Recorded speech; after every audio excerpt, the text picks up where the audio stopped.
अगर आपको और भी ज्यादा एडवांस सीखना है तो फिर उसके लिए आपको क्लास ज्वाइन करना पड़ेगा। बट यहाँ मैं इतना आपको बता दूंगा ताकि आपको कभी कोई पैनिक ना हो। अगर आपको कभी ऐसा लगता है कि कोई स्टॉक को आपने ले लिया है और आपको समझ में नहीं आ रहा वहां से क्या करना चाहिए, तो आपके पास मतलब इतना बेसिक नॉलेज भी है ना, तो उसके बेस पे आप नॉर्मली समझ पाएंगे कि इस स्टॉक को मैं कहाँ तक रख सकता हूँ। और सपोज आप हमारे हमारे गाइडेंस में नहीं है, आप खुद से भी अपना रिसर्च करते हैं, तो आप वहां से रिसर्च करके भी आपको अगर चार्ट थोड़ा बहुत भी जो मैं आपको बता रहा हूँ उसके बेस पे भी आप नॉर्मली अपने से भी ट्रेड कर पाएंगे अगर आपने अच्छे से इसको समझा तो। अगर किसी को कुछ प्रॉब्लम होता है, सपोज कुछ लोग हैं जिनको इंग्लिश हिंदी में थोड़ा सा कुछ इशू होता है, मीन्स हिंदी उनको समझ में कम आता है, वो बेसिकली साउथ बैकग्राउंड के look like suppose Chennai Hyderabad, तो उनको नहीं आता, तो उनके लिए मैं आपको रिकॉर्डिंग दे दूंगा। उस रिकॉर्डिंग से अगर आपको दोबारा सुनना होगा तो आप उसको क्या कीजिएगा, तो उसको धीरे धीरे करके जैसे आपको पॉज करके जहां पे जो ना समझ आप उसको एक से दो बार देखेंगे तो वो चीजें आपको समझ में आ जाएंगी। ओके, तो आज फिर हम आज का टेक्निकल एनालिसिस स्टार्ट करते हैं। बट टेक्निकल एनालिसिस को स्टार्ट करने से पहले कोई भी स्टॉक को अगर हमको बाय करना होता है, सपोज जो मार्केट में कोई बड़े स्टॉक है look like TCS, Reliance, Hindustan Unilever और आपका बजाज फाइनेंस, ये सब तो आप लोगों ने नाम सुना हुआ है। अगर ये सब आपने नाम सुना हुआ है तो ये सब कंपनियों के बारे में आप कुछ हद तक जानते हैं और कुछ हद तक आप इनके प्रोडक्ट भी यूज करते हैं। ओके, अगर आप इनका यूज करते हैं तो आपको ये समझ में आता है कि ये कंपनियां कैसी हैं।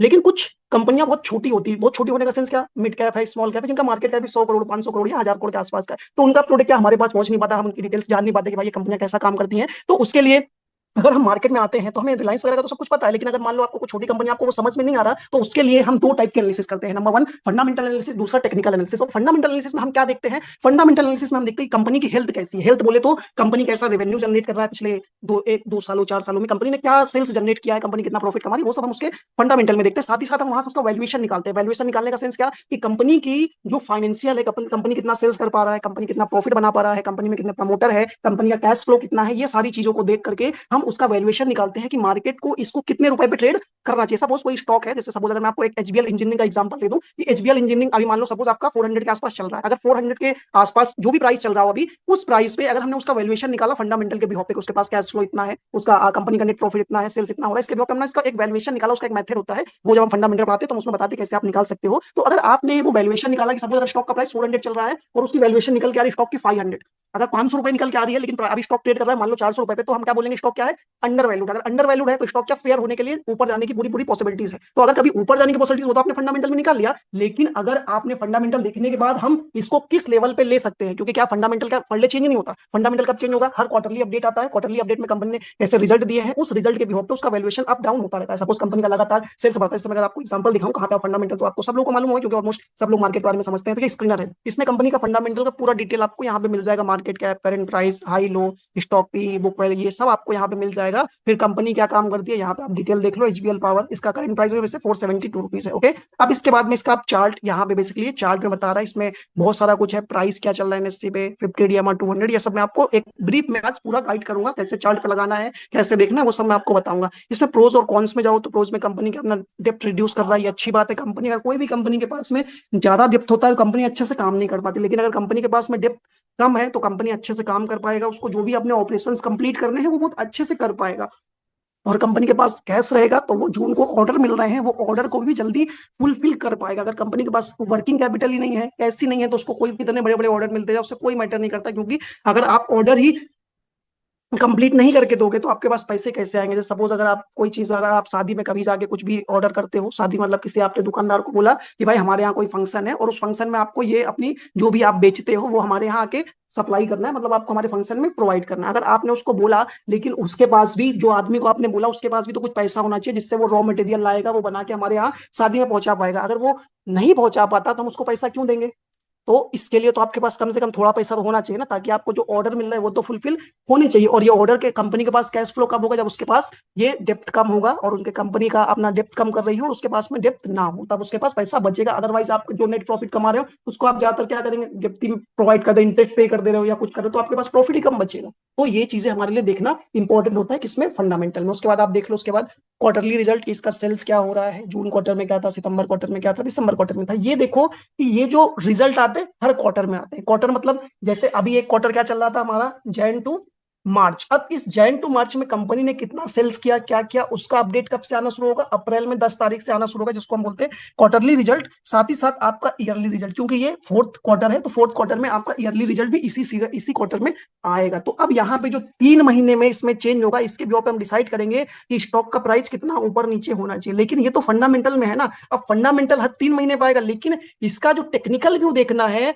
वो हमें चार्ट पे पता चलेगा कि चार्ट पे क्या पैटर्न बन रहे हैं, कौन सा स्टॉक अप ट्रेंड में है, डाउन ट्रेंड में है, अपने डिमांड जोन के पास है, सप्लाई जोन के पास में है, यहाँ पे कौन सा ऐसा कोई बुलिश पैटर्न बन रहा है कि बेरिश पैटर्न बन रहा है। क्योंकि मार्केट में जो आपके फंडामेंटल एनालिसिस है वो तो एक बार आपने देख ली तो आपको समझ में आ गई कंपनी ऐसा काम कर रहा है, लेकिन आपको चार्ट को पर डे चेक करना पड़ता है कि अभी स्टॉक क्या बुलिश हो रहा है, बेरिश हो रहा है। अगर बुलिश हो रहा है तो वहां पे मार्केट के जितने पार्टिसिपेंट है, पार्टिसिपेंट बोले तो ऑपरेटर है, आपका ट्रेडर है, एचएनआई है, या आपका जो भी है मार्केट में, वो सारे लोग स्टॉक को क्या स्टॉक पे अपनी नजरें बना के रखेंगे। उनके पास बहुत सारे अलर्ट होते हैं, लुक लाइक उन्होंने स्क्रीनर का प्रीमियम ले रखा है, अलग अलग चीजों का उन्होंने प्रीमियम ले रखा है, जिसके बेस पे उनको भी एक अलर्ट आता है कि ये स्टॉक अभी ब्रेकआउट दे रहा है, ये इस चार्ट पैटर्न का ब्रेकआउट दे रहा है, या इसमें ये वैल्यूम हाई वैल्यूम के साथ ब्रेकआउट दे रहा है, फिर उसके बाद उसमें उनका वैल्यूम आना शुरू होता है। तो आपको पहले फंडामेंटल देखना है, बट फंडामेंटल के बाद आपको कहां फोकस करना है, टेक्निकल पे। और टेक्निकल में हम कहां से टेक्निकल पे आप कैसे देख सकते हो, टेक्निकल के लिए देखो ये होता है हमारा चार्ट।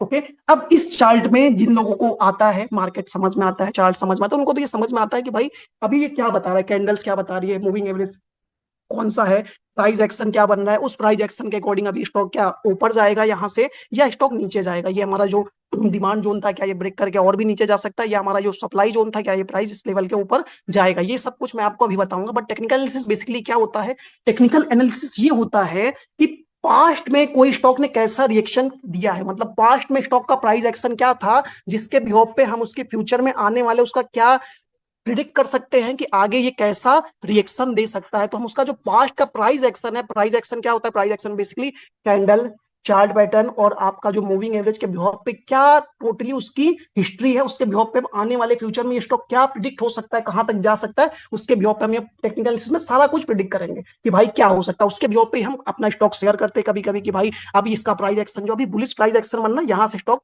अच्छा खासा मूव दिखा सकता है, यहाँ से 40-50 रुपए जो भी है वो ऊपर जा सकता है। अगर लेकिन अगर हमें ऐसा लगता है कि स्टॉक यहाँ से गिर सकता है तो हम उसको क्या, हम उसको वेट कर देंगे, हम इसको आराम से आने दो, जहां पे इसका डिमांड जोन बनेगा हम वहां पे स्टॉक को पिक करेंगे। तो टेक्निकल एनालिसिस अगर आपने सीख लिया तो आप चाहे स्टॉक मार्केट हो, चाहे क्रिप्टो हो, चाहे फॉरेक्स हो, या आपका यूएस मार्केट हो, या आपका कोई भी मार्केट हो, जहां पे ये बेसिकली जो चीजें चार्ट के बिहाव पे ट्रेड होती, टेक्निकल एनालिसिस के बिहाव पे ट्रेड होती, वहां उस मार्केट में आप इजिली ट्रेड कर पाएंगे। लेकिन उसके लिए आपको कैंडल्स और आपका जो प्राइस एक्शन है वो समझ में आना चाहिए वॉल्यूम के साथ में, क्योंकि ये सारी चीजें चार्ट अगर आपको ये आ गया तो चार्ट आपको एक बार में बस आप देखोगे फिर समझ में आ जाएगा। और आपको क्या फंडामेंटल तो आपने समझ ही रखा है, कोई भी स्टॉक का बनेगा कि मार्केट आगे चल के पॉजिटिव होगा, मतलब जो भी माइक्रो लेवल पे जो भी फैक्टर होने वाले हैं। 1 मिनट पे सारा जो डिटेल्स है आपको यहाँ से पूरा चार्ट हमें ये सारा कुछ अपडेट करके बताएगा कि हम क्या किस बिहोप पे कोई स्टॉक को निकाल सकते हैं। ओके, तो अब आ जाओ कि चार्ट किस किस चीजों पे काम करता है। वैसे अभी मैं डीप में जाऊंगा तो बहुत लंबा सेशन हो जाएगा, इसलिए मैं आपको शॉर्ट में जो भी चीजें मैं कवर करता हूँ वो सारा कुछ आपको बताऊंगा। देखो, अब टेक्निकल एनालिसिस क्या होता है, technical analysis is a method used to evaluate and predict future price movement of financial assets such as stock, currencies, commodities by analysing historical market data, primarily price and value. इसमें आपको क्या कि हम जो previous में कोई भी अगर आपने फ्यूचर प्राइस मूवमेंट हमें प्रिडिक्ट करना है तो हम उसके पास्ट का जो डाटा है उसको हमको देखना पड़ेगा, उसके बेस पर उसका फ्यूचर का जो मूवमेंट है वो हम प्रिडिक्ट कर सकते हैं। और अगर इस टेक्निकल एनालिसिस के बेस पे आप स्टॉक, करेंसीज, कमोडिटी सब कुछ आप प्रिडिक्ट कर सकते हो कि आगे क्या होने वाला। जैसा रुपया आप देखते हो, रुपया यहाँ से क्या स्ट्रांग होगा या वीक होगा, वो भी हम प्रिडिक्ट कर सकते हैं। क्रिप्टो करेंसीज क्या होने वाली, गोल्ड और सिल्वर क्या होने वाला, वो सब हम चार्ट पे देख लेंगे। ठीक है, अगर चार्ट पे आपको दिख रहा है तो वो दिखेगा। बाद में आपको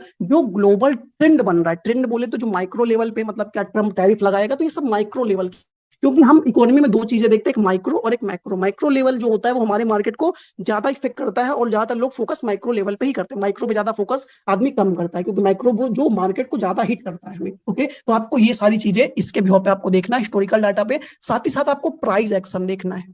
प्राइस एक्शन में आपको कैंडल स्टिक, चार्ट पैटर्न और आपको मूविंग एवरेज एवरीथिंग वैल्यूम के साथ में कंपेयर करके चेक करना है। अगर आपने प्राइस एक्शन समझ लिया तो फिर आपको कोई भी प्रॉब्लम नहीं होती। बट जो हमारे पास टेक्निकल एनालिसिस में 5 चीजें सबसे इंपॉर्टेंट होती है, उसमें नंबर हम 1 क्या हमारा प्राइस चार्ट, नंबर 2 ट्रेंड कि कोई स्टॉक का ट्रेंड क्या चल रहा है, फिर हम इंडिकेटर, जैसे कि आपने इंडिकेटर का तो बहुत सारा नाम सुना होगा, लेकिन हम यहाँ पे कुछ इंपॉर्टेंट इंडिकेटर है जो हम यूज करते हैं, बाकी सब हमारा प्राइस एक्शन के बिहाव पे हो जाता है, हमें इंडिकेटर का नीड नहीं पड़ता। अगर एक दो पड़ता भी है तो हम उसको ज्यादातर हाइड करके रखते हैं, कभी अगर हमें वहां से कंफर्मेशन लेना होता है तो हम उसके बिहाव पे फिर आपको लेते हैं। ओके, अब इसके बाद फिर आपको इंडिकेटर के बाद पैटर्न, जैसे अभी आपको विजय सर ने कुछ पैटर्न दिखाया था, राउंडिंग बॉटम दिखाया था, डबल बॉटम दिखाया था, इन्वर्टेड हेड एंड शोल्डर दिखाया था, वो सब पैटर्न में आपको कुछ सिलेक्टेड पैटर्न है जो इंपॉर्टेंट होते हैं, वो मैं आपको यहाँ पे भी दिखाऊंगा कैसे बनता है वो सब कुछ। उसके बाद वैल्यूम, वैल्यूम सबसे ज्यादा इंपॉर्टेंट होती है कि कोई भी ऑपरेटर को आपको कैसे फाइंड आउट करना है, कैसे बिग प्लेयर को फाइंड आउट करना है, क्योंकि जो बड़े प्लेयर होते हैं ना वो हमेशा आपको आपसे बचने के लिए मतलब मार्केट की सब चीजें छुपा लेते हैं आपसे। जैसे आपको कोई न्यूज आने वाला है,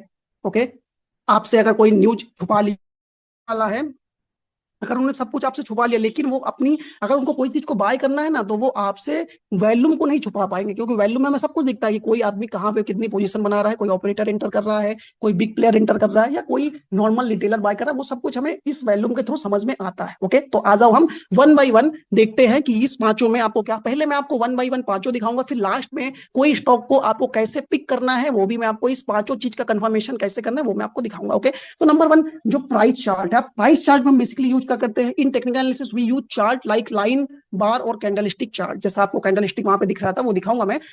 to visualise price movement over a time, this chart help identify trend upward downward और sideways and key level of support and resistance. Okay, अब इसके भी पे हम जो प्राइस चार्ट में कैसे यूज करते हैं, तो आपको अगर आपको वो चार्ट नहीं आता है तो कोई बात नहीं है, आप नॉर्मली क्या चार्ट आप कैसे देखना है, तो आप इसके लिए आपका जो ब्रोकर है, चाहे जीरोधा यूज करते हैं एंजल वन, वहां पे भी आपको चार्ट पे क्लिक करोगे तो चार्ट ओपन हो जाएगा। नहीं तो आपको गूगल पे देखना है तो आप जाओ, just normal Google Chrome open करो, गूगल पे ट्रेडिंग व्यू लिखो, ट्रेडिंग व्यू लिखते ही आपका ये ओपन हो जाएगा बार। ओके, उसके बाद कोई भी स्टॉक का नाम डालोगे, सही कौन है या एचबीएल इंजीनियरिंग, जेडब्ल्यूएल, कोई भी आप नाम डालो जो भी आपको देखना है, उसके बाद में आपको इजिली आप वहां पे ये चार्ट आ जाएगा। अब इसको देखने के लिए, कुछ लोगों को देखने के लिए ये क्या, ये कैंडल्स है, ये जैपनीज कैंडल इसको हम बोलते हैं बेसिकली। अगर इसको कुछ लोग यूज करने के लिए हम इसमें कैंडल की जगह कुछ लोग इसको लाइन भी यूज कर लेते हैं। ये देख रहे हो यहाँ पे लाइन आ गया, फिर अगर आप लाइन हटा दोगे तो फिर लाइन के साथ मार्कर आ गया इसमें, फिर और भी बहुत टाइप की चीजें हैं जो आप इसमें यूज कर सकते हो, अलग अलग टाइप से बार यूज कर सकते हो, आप हल्के नासी अलग टाइप की कैंडल।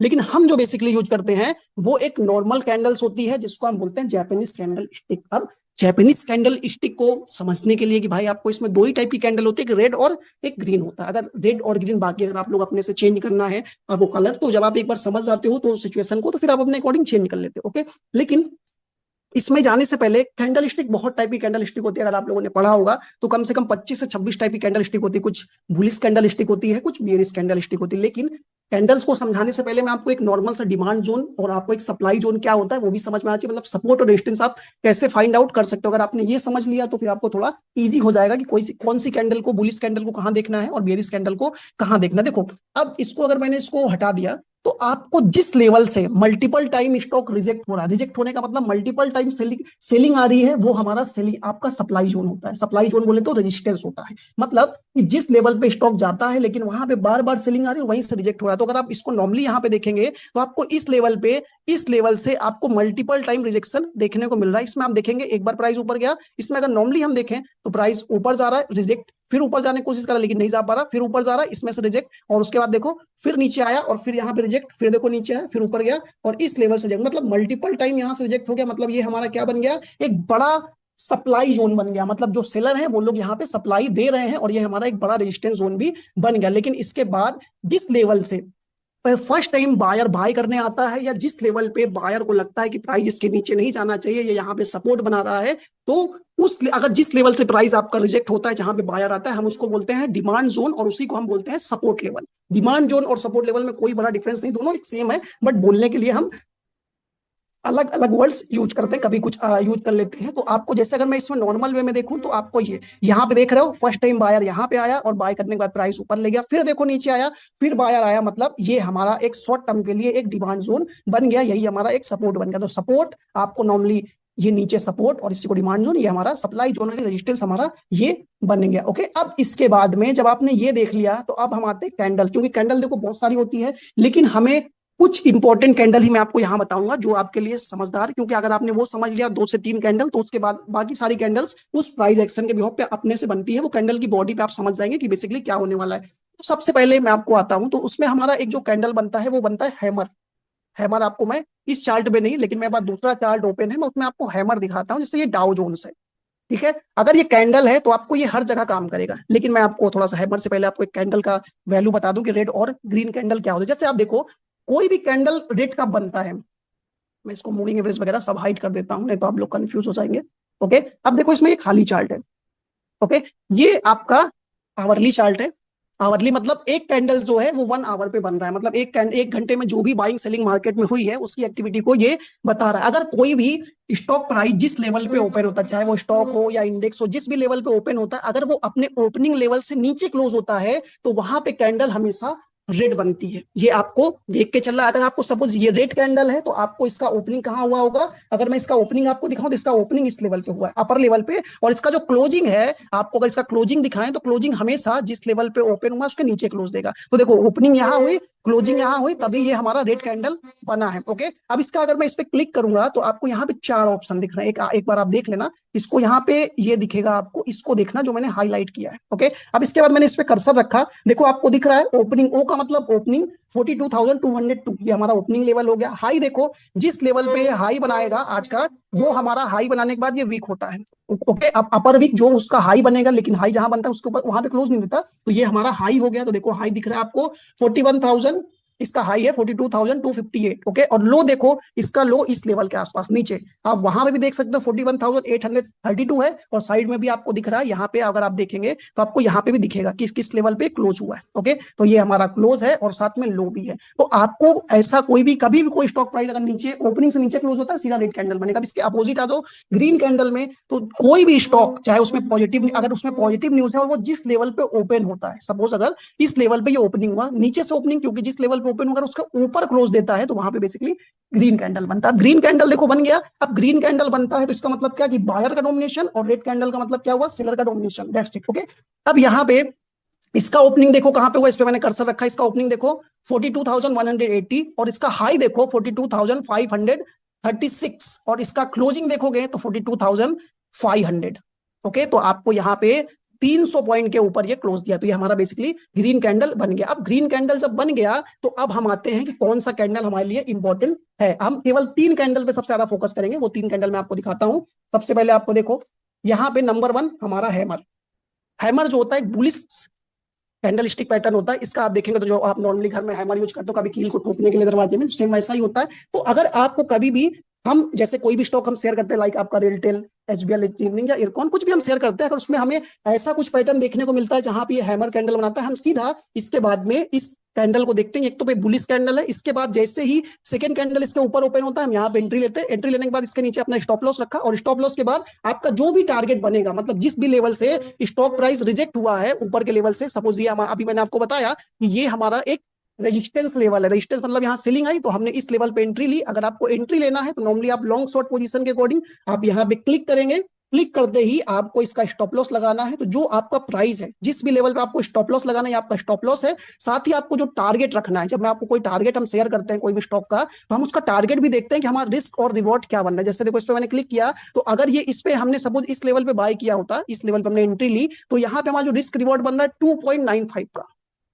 2.95 का मतलब अगर स्टॉक नीचे जाता है तो हमें लॉस 1 पॉइंट का होगा, लेकिन अगर ऊपर जाएगा तो हमें 2.95 का प्रॉफिट होगा। तो अगर आपको कभी भी हम कोई स्टॉक देते हैं, तो अगर आपको कोई अपने से भी एंट्री लेना है, तो आप इस रिस्क रिवॉर्ड के बिहाफ पे जब भी कोई बुलिश कैंडल दिखे तो आप इस लेवल पे अपनी एंट्री ले सकते हो। ये हमारा एक बुलिश पैटर्न है जिसको हम हैमर बोलते हैं। अब इसके आ जाओ नेक्स्ट, हमारा बेरिश पैटर्न कौन सा होता है। अगर आपको मैं कोई बेरिश दिखाऊं, दूसरी हमारा कैंडल, जैसे आपको मैं इसका अपोजिट हो गया हैमर का, जिसको हम बोलते हैं शूटिंग स्टार। ये हमारे लिए बहुत इंपॉर्टेंट होता है, क्योंकि हम ये हमेशा मार्केट में काम करती है, क्योंकि जो भी लोग होते हैं मार्केट में वो यही 3 चीज पे ज्यादा फोकस करते हैं। इसलिए मैं आपको सब तो नहीं, जो जो इंपॉर्टेंट है वो मैं ज्यादा फोकस करूंगा। अगर इसमें एक हमारा कियान हीट एक्सचेंज है, अब मैंने आपको अभी दिखा दिया कि हमारा एक सप्लाई जोन है। अब इस सप्लाई जोन से यहाँ पे मल्टीपल टाइम रिजेक्शन आ रहा है। देखो 1 टाइम रिजेक्ट हुआ, सेकंड टाइम रिजेक्ट हुआ, थर्ड, फोर्थ, फिफ्थ, सिक्स, सब इसमें रिजेक्ट हो गया। अब इसमें जो हमारा अपोजिट होता है, जो शूटिंग स्टार होता है, इसको हम कई बार इन्वर्टेड हैमर भी बोलते हैं। इन्वर्टेड हैमर का मतलब क्या हुआ कि जो हैमर बना उसका अपोजिट। अब देखो ये जो हमारा रेड कैंडल है,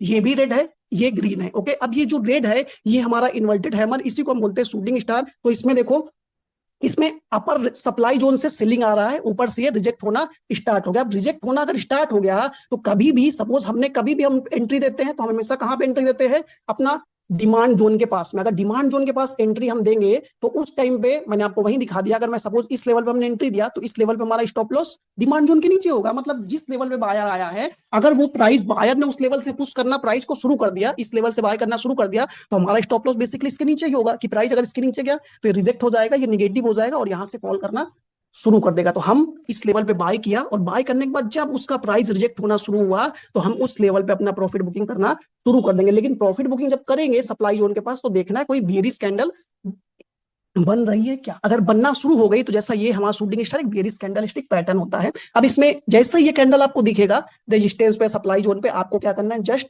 आपको अपना प्रॉफिट बुक करके एग्जिट मार जाना है। ओके, अगर आप एग्जिट नहीं मारेंगे तो ये स्टॉक अगेन इस लेवल से गिर के जिस लेवल पे गया था, इस लेवल से रनिंग इसका स्टॉक ऊपर गया था, ये अगेन इस लेवल से गिरते हुए अगेन इसी लेवल के पास अपने जो डिमांड जोन है अगेन इस लेवल पे आने की कोशिश करें। क्योंकि जो भी स्टॉक होते हैं वो हमेशा डिमांड जोन से सप्लाई जोन की ओर जाते हैं, फिर सप्लाई जोन से डिमांड जोन की ओर जाते हैं, और पूरे अपने जितना भी टाइमिंग होता है कोई भी स्टॉक का, ये पूरा लाइफ टाइम इसी रेंज में ये स्टॉक ट्रेड करते रहते हैं। अगर आपको यही समझ में आ गया तो फिर आप कभी भी हमेशा स्टॉक को कहां लेंगे, जहां पे उसका डिमांड जोन होगा। अगर आप इस सेलिंग जोन या सप्लाई जोन के पास लेंगे तो यहाँ पे आपको हमेशा लॉस होगा। तो आप ऐसी जगह स्टॉक को पिक करना ना जाए। अगर आपके पास कभी भी सपोज आपने हमारा ग्रुप नहीं देखा, आपने कभी लिया अपने से, तो आपको ये देखना है कि कहाँ से क्या रिजेक्ट हो रहा है, कोई बेयरिश कैंडलस्टिक पैटर्न बन रहा है कि, तो आपको वहां पे सीधा इसका यहाँ पे अपना प्रॉफिट बुक करके रखना है। अगर नहीं तो आपको स्टॉप लॉस लगाना है तो उसके नीचे स्टॉप लॉस लगाओ और यहाँ से अपना प्रॉफिट बुक करके निकल जाओ, नहीं तो ये अगेन गिर के इस लेवल पे आ जाएगा। That's it. ओके, ये हमारा एक बुलिश मैंने बताया, एक बेयरिश बताया। अब हमारा जो थर्ड आता है, थर्ड हमारा क्या है, सबसे ज्यादा इंपॉर्टेंट कैंडल होता है गोजी। आपने कई बार नाम सुना होगा। अब देखो, जो मैंने आपको ग्रीन कैंडल और रेड कैंडल दो बताया, ग्रीन में मैंने आपको क्या बोला कि बायर का डोमिनेशन होता है, जिस लेवल से ओपनिंग होती है उसके ऊपर क्लोजिंग। लेकिन रेड में क्या होता है कि जिस लेवल पे ओपनिंग होता है उससे नीचे क्लोजिंग होता है। ओके, लेकिन जो डोजी होता है, डोजी में क्या होता है कि बायर और सेलर दोनों का किसी का डोमिनेशन नहीं होता, दोनों फाइट करते हैं। जैसे सपोज कोई स्टॉक है अपने रेजिस्टेंस लेवल, जैसे सपोज ये क्या, ये हमारा किस लेवल पे खड़ा है, ये हमारा एक सप्लाई जोन पे खड़ा है। मतलब यहाँ पे सेलर बड़ा कोई प्लेयर है जो इसको लगातार सेल करने की कोशिश कर रहा है, इसलिए देखो यहाँ पे डोजी बन गया। अब डोजी बन गया तो मतलब ऊपर से अपना सेलर भी फुल कॉन्फिडेंस लगा के सेल कर रहा है और नीचे से बायर आ रहा है फुल क्वांटिटी में बाय कर रहा है, स्टॉक को ऊपर ले जाने की कोशिश कर रहा है। लेकिन जो क्लोजिंग हुआ है इसमें देखो, अगर इसमें जो बॉडी बना है, कैंडल का बॉडी बना है, वो बहुत छोटा सा है। मतलब कि जिस लेवल पे स्टॉक ओपन हुआ है इसके ऊपर क्लोज दिया है, लेकिन एकदम छोटी सी डिफरेंस होगा। आप ऊपर देख लो, आपको समझ में आ जाएगा कि ओपनिंग इसकी देखो कहां हुई है, 940। यहाँ पे देखना, ओ देखो इसका ओपनिंग हुआ 940, क्लोजिंग हुआ 940.20। मतलब कितना ऊपर ओपन क्लोज हुआ, 0.20। मतलब 1 रुपए भी नहीं, 0.2 पैसा के ऊपर क्लोज दिया। अगर इतना कम पे क्लोज देगा तो आप बताओ कि बायर का नॉमिनेशन कहाँ हुआ, कहीं नहीं हुआ। तो इसलिए जो डोजी बनता है इसमें हमेशा बायर सेलर किसी का डोमिनेशन नहीं होता, और ऐसे टाइम पे आपको डिसीजन लेना सबसे ज्यादा मुश्किल होता है। लेकिन अगर आपको इसको वॉल्यूम के थ्रू आपने प्रिडिक्ट कर लिया और वॉल्यूम के थ्रू आपने समझ लिया तो फिर आपको ये प्रॉब्लम नहीं होता कि ये क्या यहाँ से रिजेक्ट होगा या यहाँ से ऊपर जाके ये फिर से नए सप्लाई जोन की ओर जाएगा, कि अगेन गिर के अगेन हमारे कहाँ आएगा, ये डिमांड जोन की ओर आते हुए दिखेगा। तो ये आपको जब भी ऐसा दिखे, अगर ये बीच में दिखता है तो हमें ज्यादा कोई टेंशन लेने का नीड नहीं। लेकिन अगर ये सप्लाई जोन के पास बनता है तो आपको ये रिवर्सल के चांस होते हैं कि यहाँ से स्टॉक गिरेगा, और अगर ये डिमांड जोन के पास बनता है तो ये हमारा चांस होता है कि स्टॉक ऊपर जाएगा। आपको मैं दो एग्जाम्पल दिखाता हूँ सेम। देखो मेरे पास अभी उसका एग्जाम्पल है, मैंने ओपन कर रखा है। ये हमारा स्टॉक है लोकेश मशीन, पहले मैंने दिया था, लेकिन उसके बाद हम क्या इस पे से प्रॉफिट बुक करके निकल गए। ओके, अब इसमें देखो ये स्टॉक क्या नीचे से गया ऊपर। ओके, अब नीचे से ऊपर गया अच्छा खासा, यहाँ पे पहले डिमांड जोन था, इस लेवल से प्राइस ऊपर गया, उसके बाद देखो कहाँ पहुंच गया, सप्लाई जोन। मतलब जहां पे बड़ा प्लेयर अपना प्रॉफिट बुकिंग कर रहा है या जो कोई ऑपरेटर है वो उसको ऑलरेडी उसको अच्छा खासा मूव मिल चुका है। 296 स्टॉक कहाँ आ गया है, अराउंड 400 के आसपास, और 400 पे अपना प्रॉफिट बुकिंग कर रहा है। अगर आपको, आपने भी इस लेवल के आसपास, आपको चार्ट आता है, आपको मूविंग एवरेज आता है, आपने इस लेवल पे एंट्री लिया, मान लो यहाँ से ब्रेकआउट पे, तो आपने क्या देखा कि प्राइस ऊपर गया। अब आपको इसमें गैप अप ओपनिंग दिया। गैप अप ओपनिंग क्यों दिया भाई, रिजल्ट अच्छा आया था, कंपनी ने कुछ इस क्वार्टर का रिजल्ट अच्छा दिया, और रिजल्ट आते ही मार्केट में लोगों को पता चल गया, इसलिए लोगों ने बड़ा ऑर्डर लगा दिया। लगाने के बाद में स्टॉक गैप अप खुल गया। अब गैप अप खुल गया स्टॉक, तो आपको दिख ही रहा है कि यहाँ पे ये डोजी बन गया। मैंने आपको डोजी अभी बताया, ना तो बायर का डोमिनेशन है ना सेलर का डोमिनेशन है। तो आपको इस टाइम पे सबसे ज्यादा कंफ्यूजन होगी। तो इस टाइम आपको क्या देखना है कि क्या जो बड़ा प्लेयर है वो यहाँ पे बाय किया या सेल किया है। अगर आपको इतनी बड़ी इसमें वॉल्यूम दिख रही है तो ये दिख रहा है कि भाई इतना बड़ा बायर आया, तो ये वॉल्यूम बायर का ही दिख रहा होगा। लेकिन यहीं पे सारा गेम हुआ है। जब हम इसको आपको क्लास में बताते हैं तो इसको थोड़ा मैं और अच्छे से डिफाइन करते हैं कि यहाँ बेसिकली हुआ क्या। लेकिन आपको यहाँ पे जब भी डोजी दिखे तो आपको यहाँ पे हमेशा सतर्क होना है रेजिस्टेंस लेवल पे, नहीं तो ये प्राइस अगेन गिर के कहाँ आएगा, जिस लेवल पे चला था देखो उसी लेवल पे आते हुए दिख जाएगा। तो अगर मैं वैल्यू अभी आपको थोड़ा एक्सप्लेन करूंगा तो उस टाइम मैं आपको बता दूंगा। तो देखो ये इसके बाद में जब डोजी रेजिस्टेंस बने तो आपको यहीं पे थोड़ा सतर्क होना है और अपना प्रॉफिट बुक करके साइड बैठ जाना। अगर कभी सपोज हमने अपडेट नहीं दिया आपको तो आपको अपने हिसाब से यहाँ प्रॉफिट बुक करके बैठ जाओ। इसके बाद देखो फिर धीरे धीरे स्टॉक गिरते हुए, कभी भी कोई स्टॉक इसके ऊपर नहीं गया, अगर कोई स्टॉक इसके ऊपर निकल जाता है तब आप इसमें बने रहो, बट अगर नेक्स्ट कैंडल या कोई दूसरी कैंडल इसके ऊपर नहीं जा पा रही, इसका मतलब क्या है, स्टॉक में अब प्रॉफिट बुकिंग आने वाली, वो स्टॉक धीरे धीरे करके नीचे ही आने वाला। देखो उसके बाद में स्टॉक इस लेवल पे फिर से रिजेक्ट हुआ, और रिजेक्ट होने के बाद देखो धीरे धीरे धीरे धीरे करके कहाँ आ गया, ये अपने डिमांड जोन के पास आ गया। जिस लेवल से चला था, जहां पे बायर आया था, देखो फिर वहीं पे आ गया। अब इस लेवल पे आने के बाद आपको क्या दिख रहा है, फिर से वही मैंने आपको जो बोला कि डोजी जब बनता है तो वहां पे क्या होता है, किसी का बेसिकली डोमिनेशन नहीं होता, लेकिन उसका इंपॉर्टेंट है वो कहाँ पे बन रहा है। ये बन रहा है डिमांड जोन के पास, और डिमांड जोन के पास बन रहा है मतलब जो पैटर्न चल रहा था, जो स्टॉक लगातार डाउन ट्रेंड में था, वो यहां से चांस है कि ये रिवर्स होके अप ट्रेंड में आने वाला है। इसलिए जब देखो यहाँ पे डोजी बन गया, इस डोजी के बाद में आपको सीधा यहाँ से प्राइस मूव किया, और आपको अगर ऐसा डोजी अगर आपने ऊपर ले लिया है, सपोज आप बीच में कहीं स्टक हो गए, आपने टाइम पे ध्यान नहीं दिया, तो अगर आपको कभी भी ऐसा डोजी दिख जाए तो आपको इसके नीचे पैनिक होने का नीड नहीं है। आराम से बैठो, और इसके नीचे अगर आपने लिया है तो स्टॉप लॉस इसके नीचे लगाओ। यहाँ पे अगर आप एंट्री लेते हैं इस लेवल पे, तो इस लेवल पे एंट्री लेंगे तो आपका रिस्क रिवॉर्ड सबसे फेवरेबल इसी लेवल पे होगा। इसमें देखो जब मैं आपको क्लास लेता हूं तो वहां बताता हूं कि इस लेवल पर अगर आप एंट्री लेंगे, तो हम इस लेवल पे सपोज एंट्री लिया हमने, इस डोजी को छोड़ दिया, नेक्स्ट कैंडल में एंट्री लेना है, इसमें हमने लिया, तो अब अगर इसका मैं स्टॉप लॉस लगाता हूँ सीधा इसके नीचे, हमको एसएल लगाना है।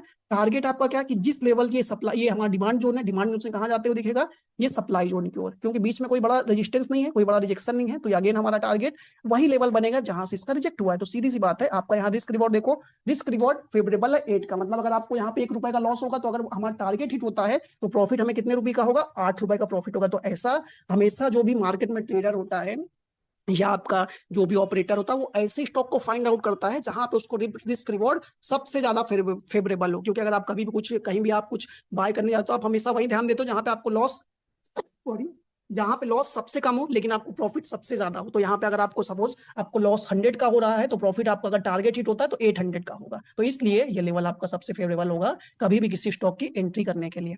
ओके, तो ये हमारा बेसिकली मैंने आपको जो कैंडल स्टिक था, तो 3 मेन कैंडल थी जो मैंने आपको ये एक्सप्लेन किया। अब अगर मैं आपको एक दो और कैंडल अगर दिखाऊं, तो जैसे सपोज अगर मैं 1 मिनट, जैसे आपको यहाँ पे इरकॉन देखो, इरकॉन का चार्ट है हमारा, ये मैंने आपको अभी बताया। तो इस इरकॉन के चार्ट में आप देखो, मैंने आपको बता दिया कि हमारा एक सप्लाई जोन था, यहाँ से रिजेक्ट हो गया। ओके, अब इस रिजेक्शन में आपको कई सारी बेरिस पैटर्न यहाँ पे दिखेंगे, बेरिस कैंडल के। अगर आपको यहाँ पे देखें हम, तो ये हमारा एक शूटिंग स्टार जैसा बन रहा है। सेम यहाँ पे आपको एक बियरिश इंगल्फिंग बन रहा है। बियरिश इंगल्फिंग मतलब ये जो नेगेटिव कैंडल है, बियरिश कैंडल है, अगर ये रेजिस्टेंस पे बनेगी तो सीधा इसका रिजेक्ट होते हुए यहाँ पे दिखेगा। और उसके बाद देखो फिर यहाँ पे इसमें डबल बॉटम बनते हुए दिख रहा है, यहाँ पे ये सप्लाई जोन से रिजेक्ट हो गया। तो यहाँ से अगर आपको कभी भी ऐसा दिखता है तो आपको क्या करना है, अपना प्रॉफिट बुक करके साइड बैठना है, अदरवाइज वहां पे आपने जो प्रॉफिट है वो गिर के अगेन आपका जो प्रॉफिट था वो चला जाएगा, जीरो जीरो हो जाएगा। ओके, अब इसके बाद फिर स्टॉक गया, लेकिन ये जहां पे आ गया हमारा डिमांड जोन पे, वहां देखो डोजी बनाया, और डोजी बनाने के बाद देखो धीरे धीरे कैंडल ऊपर जाते हुए दिख रहा है। तो एक डोजी यहाँ बनाया, मतलब अगर ये कोई मार्केट में बॉटम बन रहा है, मतलब निफ्टी आपका रिवर्सल दिखा रहा है और स्टॉक भी आपका बॉटम आपका डोजी बना रहा है डिमांड जोन के पास में, और जिस सेक्टर में तो ऑलरेडी गवर्नमेंट का टैरिफ वार से मतलब ग्लोबल फैक्टर का कोई इफेक्ट नहीं पड़ने वाला है। मतलब अगर आप ट्रम्प कुछ भी लगाता है, टैरिफ लगाता है, तो उसका रेलवे पे क्या इफेक्ट पड़ेगा, रेलवे तो ऑलरेडी गवर्नमेंट फोकस कर रहा है, गवर्नमेंट लगातार रेलवे पे अपना डेवलपमेंट कर ही रहा है, तो वहां पे उसका कोई इफेक्ट नहीं पड़ने वाला। तो अगर आपको यहाँ पे कभी रिवर्सल दिखता है चार्ट पे, तो आपको यहाँ पे एंट्री लेना, इसके नीचे स्टॉप लॉस लगा के बने रहो। जैसे जैसे मूविंग एवरेज ऊपर जाएगा, सारे आपके जितने ट्रेडर है मार्केट में या जो आपको ऑपरेटर है, वो स्टॉक को पिक करते ऑटोमेटिक जाएंगे। बाकी आपको अगर ऑपरेटर वगैरह की अच्छी वो सीखना है, तो फिर उसके लिए फिर आपको क्लास लेना पड़ेगा, जो मैं आपको प्रॉपर्ली समझाऊंगा कि कहाँ पे आपको ऑपरेटर एंट्री कर सकता है, कहाँ पे क्या देख के हमको इसमें बने रहना चाहिए और कहाँ पे निकल जाना है। तो ये हमारा कैंडल स्टिक हो गया। अब अगर मैं कैंडल के आगे हम बढ़ते हैं, तो ये कैंडल है। अब कैंडल के साथ साथ कैंडल स्टिक हमने चार्ट में देखा, इसके बाद आपको ट्रेंड को देखना है। ट्रेंड कोई भी स्टॉक, जैसे अगर हम कभी बोलते हैं कि कोई भी स्टॉक का आपने अभी तक हमने सप्लाई जोन डिमांड जोन देखा, सप्लाई जोन डिमांड जोन से हर बार रिजेक्शन आता है, लेकिन अगर आपने किसी चीज का ट्रेंड समझ लिया ना, तो ट्रेंड समझने के बाद आपको, अगर आप स्टॉक को किसी भी लेवल पे पिक करते हो ट्रेंड में, मतलब अगर वो स्टॉक डाउन ट्रेंड से अप ट्रेंड में जाता है, अगर आपने अप ट्रेंड के स्टार्टिंग पे या थोड़ा ऊपर भी ले लिया, तो आपको वहां प्रॉब्लम नहीं होगा। और आपने उसको अगर थोड़े शॉर्ट टर्म के लिए या आपने 1 डेढ़ साल के लिए छोड़ दिया, तो आपको वहां पे बहुत अच्छा रिटर्न आते हुए दिख सकता है। लेकिन यही अप ट्रेंड की जगह आपने स्टॉक को डाउन ट्रेंड में, डाउन वर्ल्ड में पकड़ा, डाउन वर्ल्ड या डाउन ट्रेंड दोनों सेम है, ओके, डाउन ट्रेंड में पकड़ा, तो आप जिस भी लेवल पे लेंगे, अगर मार्केट का ट्रेंड डाउन ट्रेंड है, तो आप जिस भी लेवल पे लेंगे स्टॉक क्या होगा, आज थोड़ा सा बाउंस दिखेगा, कल अगेन नए लेवल पे, ओके, फिर थोड़ा बाउंस आएगा, फिर स्टॉक नए लो पे आएगा। तो आपको इस फेज में स्टॉक को बाय अवॉइड करना है, लेकिन इस फेज में आपको स्टॉक को आराम से पकड़ के बैठना है। स्विंग की जगह आप इसमें शॉर्ट टर्म करेंगे तो आपको जो रिटर्न मान के चलो 25 से 30% आपको एक महीने में मिलना था, वो आपको 5 से 7 दिन में मिल जाएगा अपवर्ड मार्केट में। लेकिन इस मार्केट में जो आपको रिटर्न 5-7% का 1-2 दिन में मिलना था, शायद डाउनवर्ड ट्रेंड में वो आपको 1 से 1.5 महीने में मिले। ऐसा भी होता है, बहुत बार सिनेरियो देखने को मिलता है ऐसा। लेकिन और तीसरा साइडवेज होता है।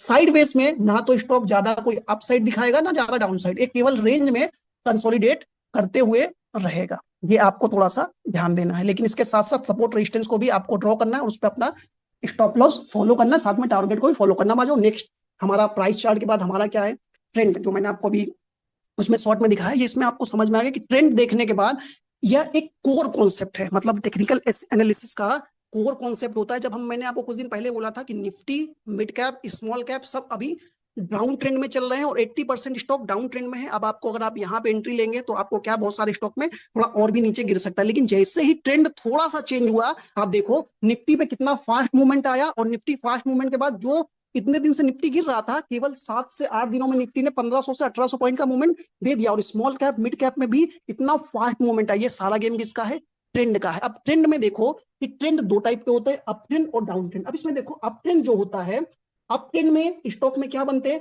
Higher highs and higher lows. Okay, ये मैं आपको दिखाऊंगा, हायर हाइज हायर लोज बनते हैं। लेकिन जब स्टॉक डाउन ट्रेंड में होता है तो lower highs and lower lows बनते हुए दिखते हैं। इसमें इसके भी होप पे हमको फ्यूचर में डायरेक्शन मिलता है कि ये स्टॉक और कहाँ जा सकता है। अगर मैं आपको नॉर्मल वे में समझाऊं ट्रेंड को, अप ट्रेंड कैसा, देखो स्टॉक यहां से स्टार्ट हुआ, ये गया, फिर ये एक नए हाइज पे जाते हुए दिखेगा। इसको हम बोलते हैं higher highs and higher lows. Okay, लेकिन जब स्टॉक नीचे गिर रहा होता है, जब मार्केट में एक फॉलिंग, आपको थोड़ा सा पैनिक होता है या सिचुएशन खराब होती है, ग्लोबल ट्रेंड खराब होता है, तो ऐसी सिचुएशन में मार्केट में क्या बनता है, ये डाउन ट्रेंड बनता है। डाउन ट्रेंड मतलब जिस भी लेवल से सेलिंग शुरू हुई, एक लो बनाया, फिर थोड़ा सा स्टॉक ऊपर आएगा, फिर सेलिंग आएगी। ओके, सेलिंग आते हुए दिखेगी, फिर जो ये लो है इसको ब्रेक करके स्टॉक एक नए लो पे जाएगा। मतलब कि पहले उसने जो लो बनाया था ना, उसको ब्रेक करके एक नए लो की ओर जाते हुए दिखेगा। ऐसे सिनेरियो में आप क्या करेंगे, अगर सपोज आपने थोड़ा सा उछाल पे स्टॉक को ले लिया तो क्या करेगा, थोड़ा ऊपर जाएगा, लेकिन फिर रिजेक्ट होकर स्टॉक और नीचे आ जाएगा। तो आपको क्या, आपने जहां स्टॉप लॉस लगाया था, अगर आपने स्टॉप लॉस फॉलो नहीं किया तो ये स्टॉक क्या, एक नए लो की ओर जाते हुए दिख सकता है। ओके, इस टाइम पे इसीलिए बोलते हैं कि जब मार्केट आपका डाउन ट्रेंड में होता है तो उस टाइम पे ट्रेड करना थोड़ा सा मुश्किल होता है। उस टाइम पे केवल वही लोग ट्रेड कर सकते हैं जो मार्केट को पूरा टाइम में वॉच कर रहे हैं, मतलब 9:15 से 3:30 अगर आप प्रॉपरली वॉच कर रहे हो तभी आप इसमें ट्रेड कर पाएंगे। अदरवाइज अगर आपने आज अगर प्रॉफिट बुकिंग टाइम पे मिस कर दी ना, तो स्टॉक कल आप जहां पे एंट्री ली उसके नीचे आते हुए दिखेगा। और जो मार्केट पिछले 1.5 से 2 महीने में चल रहा है वो ऐसा ही चल रहा है, डाउन ट्रेंड में ही चल रहा था लगातार। इसलिए आप देखेंगे तो हमने बहुत कम स्टॉक शेयर किए, और जब मार्केट का ट्रेंड चेंज हुआ तो उसके बाद देखो कि जितना आपका टारगेट, जो टारगेट आना चाहिए था 10 दिन 12 दिन में, वो 2 दिन में टारगेट आते हुए दिख रहा है, क्योंकि ट्रेंड चेंज हो गया। अब ट्रेंड चेंज हो जाएगा तो सब लोग जो बैठे हुए हैं, जो लोग बेच के बैठे हैं, अपना प्रॉफिट बुकिंग करके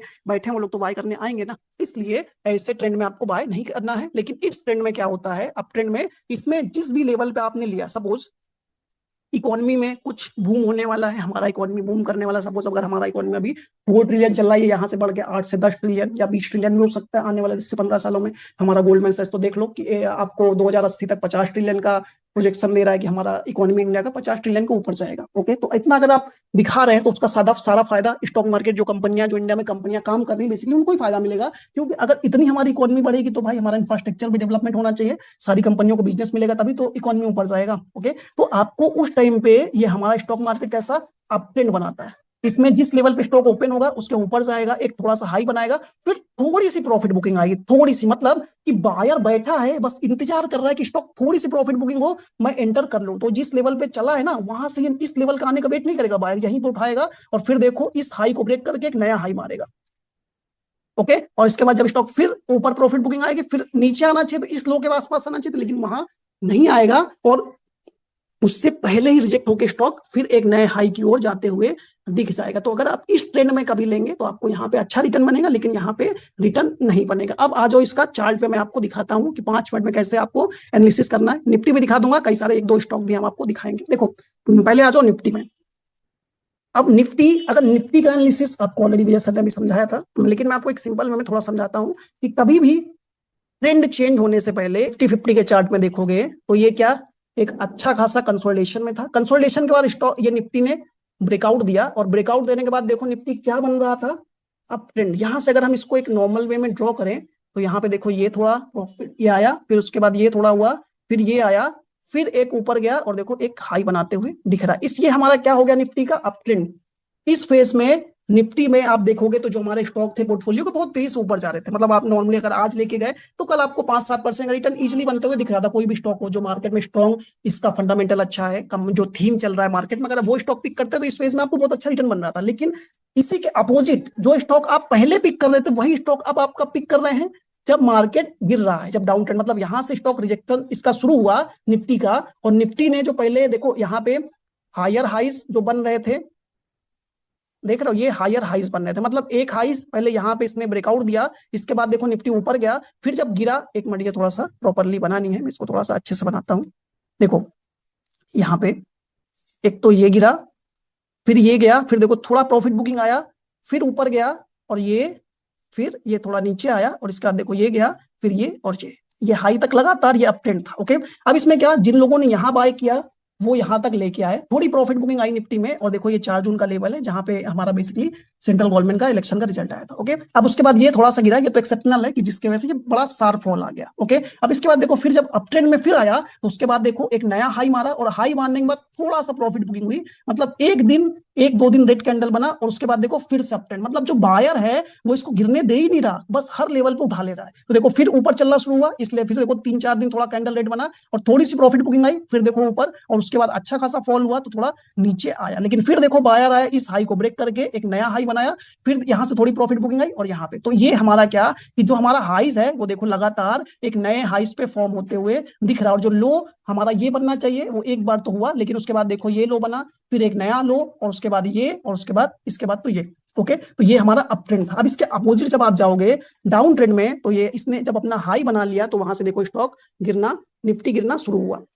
अब निफ्टी गिरना शुरू हुआ तो ट्रेंड डाउन ट्रेंड हो गया, वो अप ट्रेंड था, देखो यहाँ पे गिरा, फर्स्ट यहाँ से प्रॉफिट बुकिंग हुई निफ्टी का हाई बनने के बाद, और देखो यहाँ पे ये गिरा, थोड़ा ऊपर आया, लेकिन ये ज्यादा दिन सस्टेन नहीं किया, 21 मूविंग एवरेज को भी क्रॉस नहीं कर पाया, और यहीं से रिजेक्ट हो गया। देखो फिर एक नया लो बनाया, देख रहे हो, फिर थोड़ा ऊपर जाने की कोशिश कर रहा है, लेकिन इसको टच किया और फिर नीचे, फिर टच किया, फिर नीचे, फिर टच किया, फिर नीचे, और देखो यानी ये दिख रहा है। अब इसमें क्या हुआ कि एक हाई ये था और लो यहां बनाया, थोड़ा बाउंस किया, लेकिन ये हाई प्रीवियस हाई से नीचे बन रहा है, मतलब ये जो हाई था, अगर निफ्टी को ऊपर जाना होता तो ये हाई यहाँ नहीं बनना चाहिए था, ये इसके ऊपर बनना चाहिए था, इस लेवल के आसपास, लेकिन वहां नहीं बना। क्यों नहीं बना? क्योंकि भाई अब ये निफ्टी का ट्रेंड चेंज होते हुए दिख रहा है, जो लोगों ने नीचे से बाय किया था अच्छा खासा मार्केट चल चुका, अब ये ट्रेंड चेंज हो गया। अगर ट्रेंड चेंज हो गया इसका मतलब क्या हुआ कि अब यहाँ पे लोग बाय ऑन डिप छोड़ के अब सेल ऑन राइज कर रहे हैं। तो वो लोग क्या किए कि हर लेवल पे यहाँ पे देखो ये सेलिंग, फिर ये हमारा हायर लोस, ये हायर सॉरी लोअर हाइस, उसके बाद देखो फिर लोअर लोस, और फिर देखो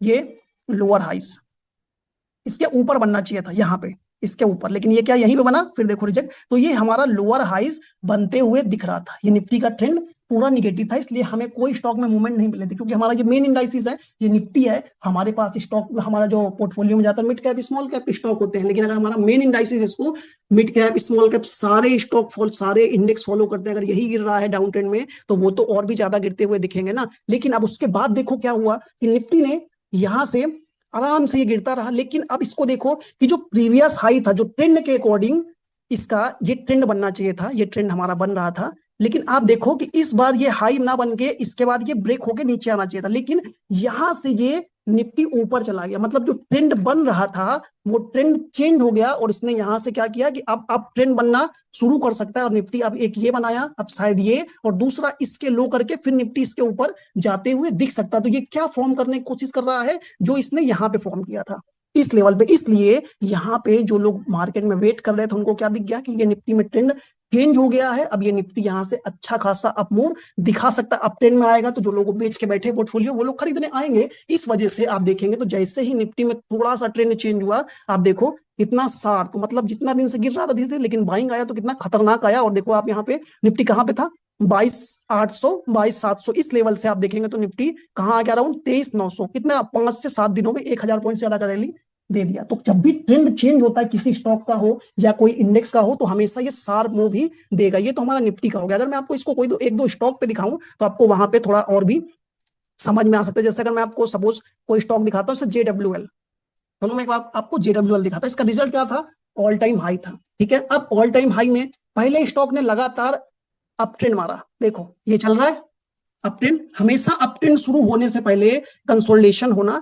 जरूरी है मार्केट में। अगर कंसोलिडेशन हो के अप ट्रेंड होता है, इसका मतलब क्या है कि हमारा जो एक्यूमुलेशन है यहाँ पे सभी लोगों ने लोड किया, फिर एक रैली आएगी। ओके, ये देखो जैसे कि यहाँ पे कंसोलिडेशन दिख रहा है हमें, कई दिनों से स्टॉक कहाँ पे है, काफी टाइम से देखेंगे तो एक रेंज में ही चल रहा है, ज्यादा कोई बड़ा मूवमेंट नहीं दे रहा, इसके बीच में ये रेंज चल रहा है। लेकिन इसके बाद जब ब्रेकआउट दिया तो ये हमारा अच्छा खासा अप ट्रेंड में जा रहा है, और अप ट्रेंड में अच्छी खासी रैली भी थी स्टॉक ने। कहाँ पे देखो, यहाँ पे अराउंड 380 से इसने दिया, और ऊपर स्टॉक कहां चला गया 760, मतलब ऑलमोस्ट डबल, 2x रिटर्न दे दिया इसने जैसे एक्यूमुलेशन से निकला अप ट्रेंड में जाते। लेकिन जब इसके बाद देखो स्टॉक ने अपना अप ट्रेंड कैंसिल किया, और कैंसिल करने के बाद ये कहां गया, अब डाउन ट्रेंड में। अब इसमें डाउन ट्रेंड में देखो क्या बनते हुए दिख रहा है, सेम ये गिरा, थोड़ा सा रिकवरी आता है, फिर गिरता है, फिर रिकवरी, फिर गिरता है, ये देखो वही लोअर लोस लोअर हाइस। एक बार इसने फेक ब्रेकआउट दिया यहाँ पे, और देखो फेक ब्रेकआउट के बाद फिर रिजेक्ट हुआ, और फिर देखो लो बना, उसके बाद देखो फिर गिर गया। अब लेकिन ये गिरने के बाद में, ये तो हमारा डाउन ट्रेंड था ना, जो अप ट्रेंड हुआ उसका ये डाउन ट्रेंड। लेकिन अब क्या हुआ कि यहां से हम क्यों पिक कर सकते हैं इसको, क्योंकि जो कंसोलिडेशन इसने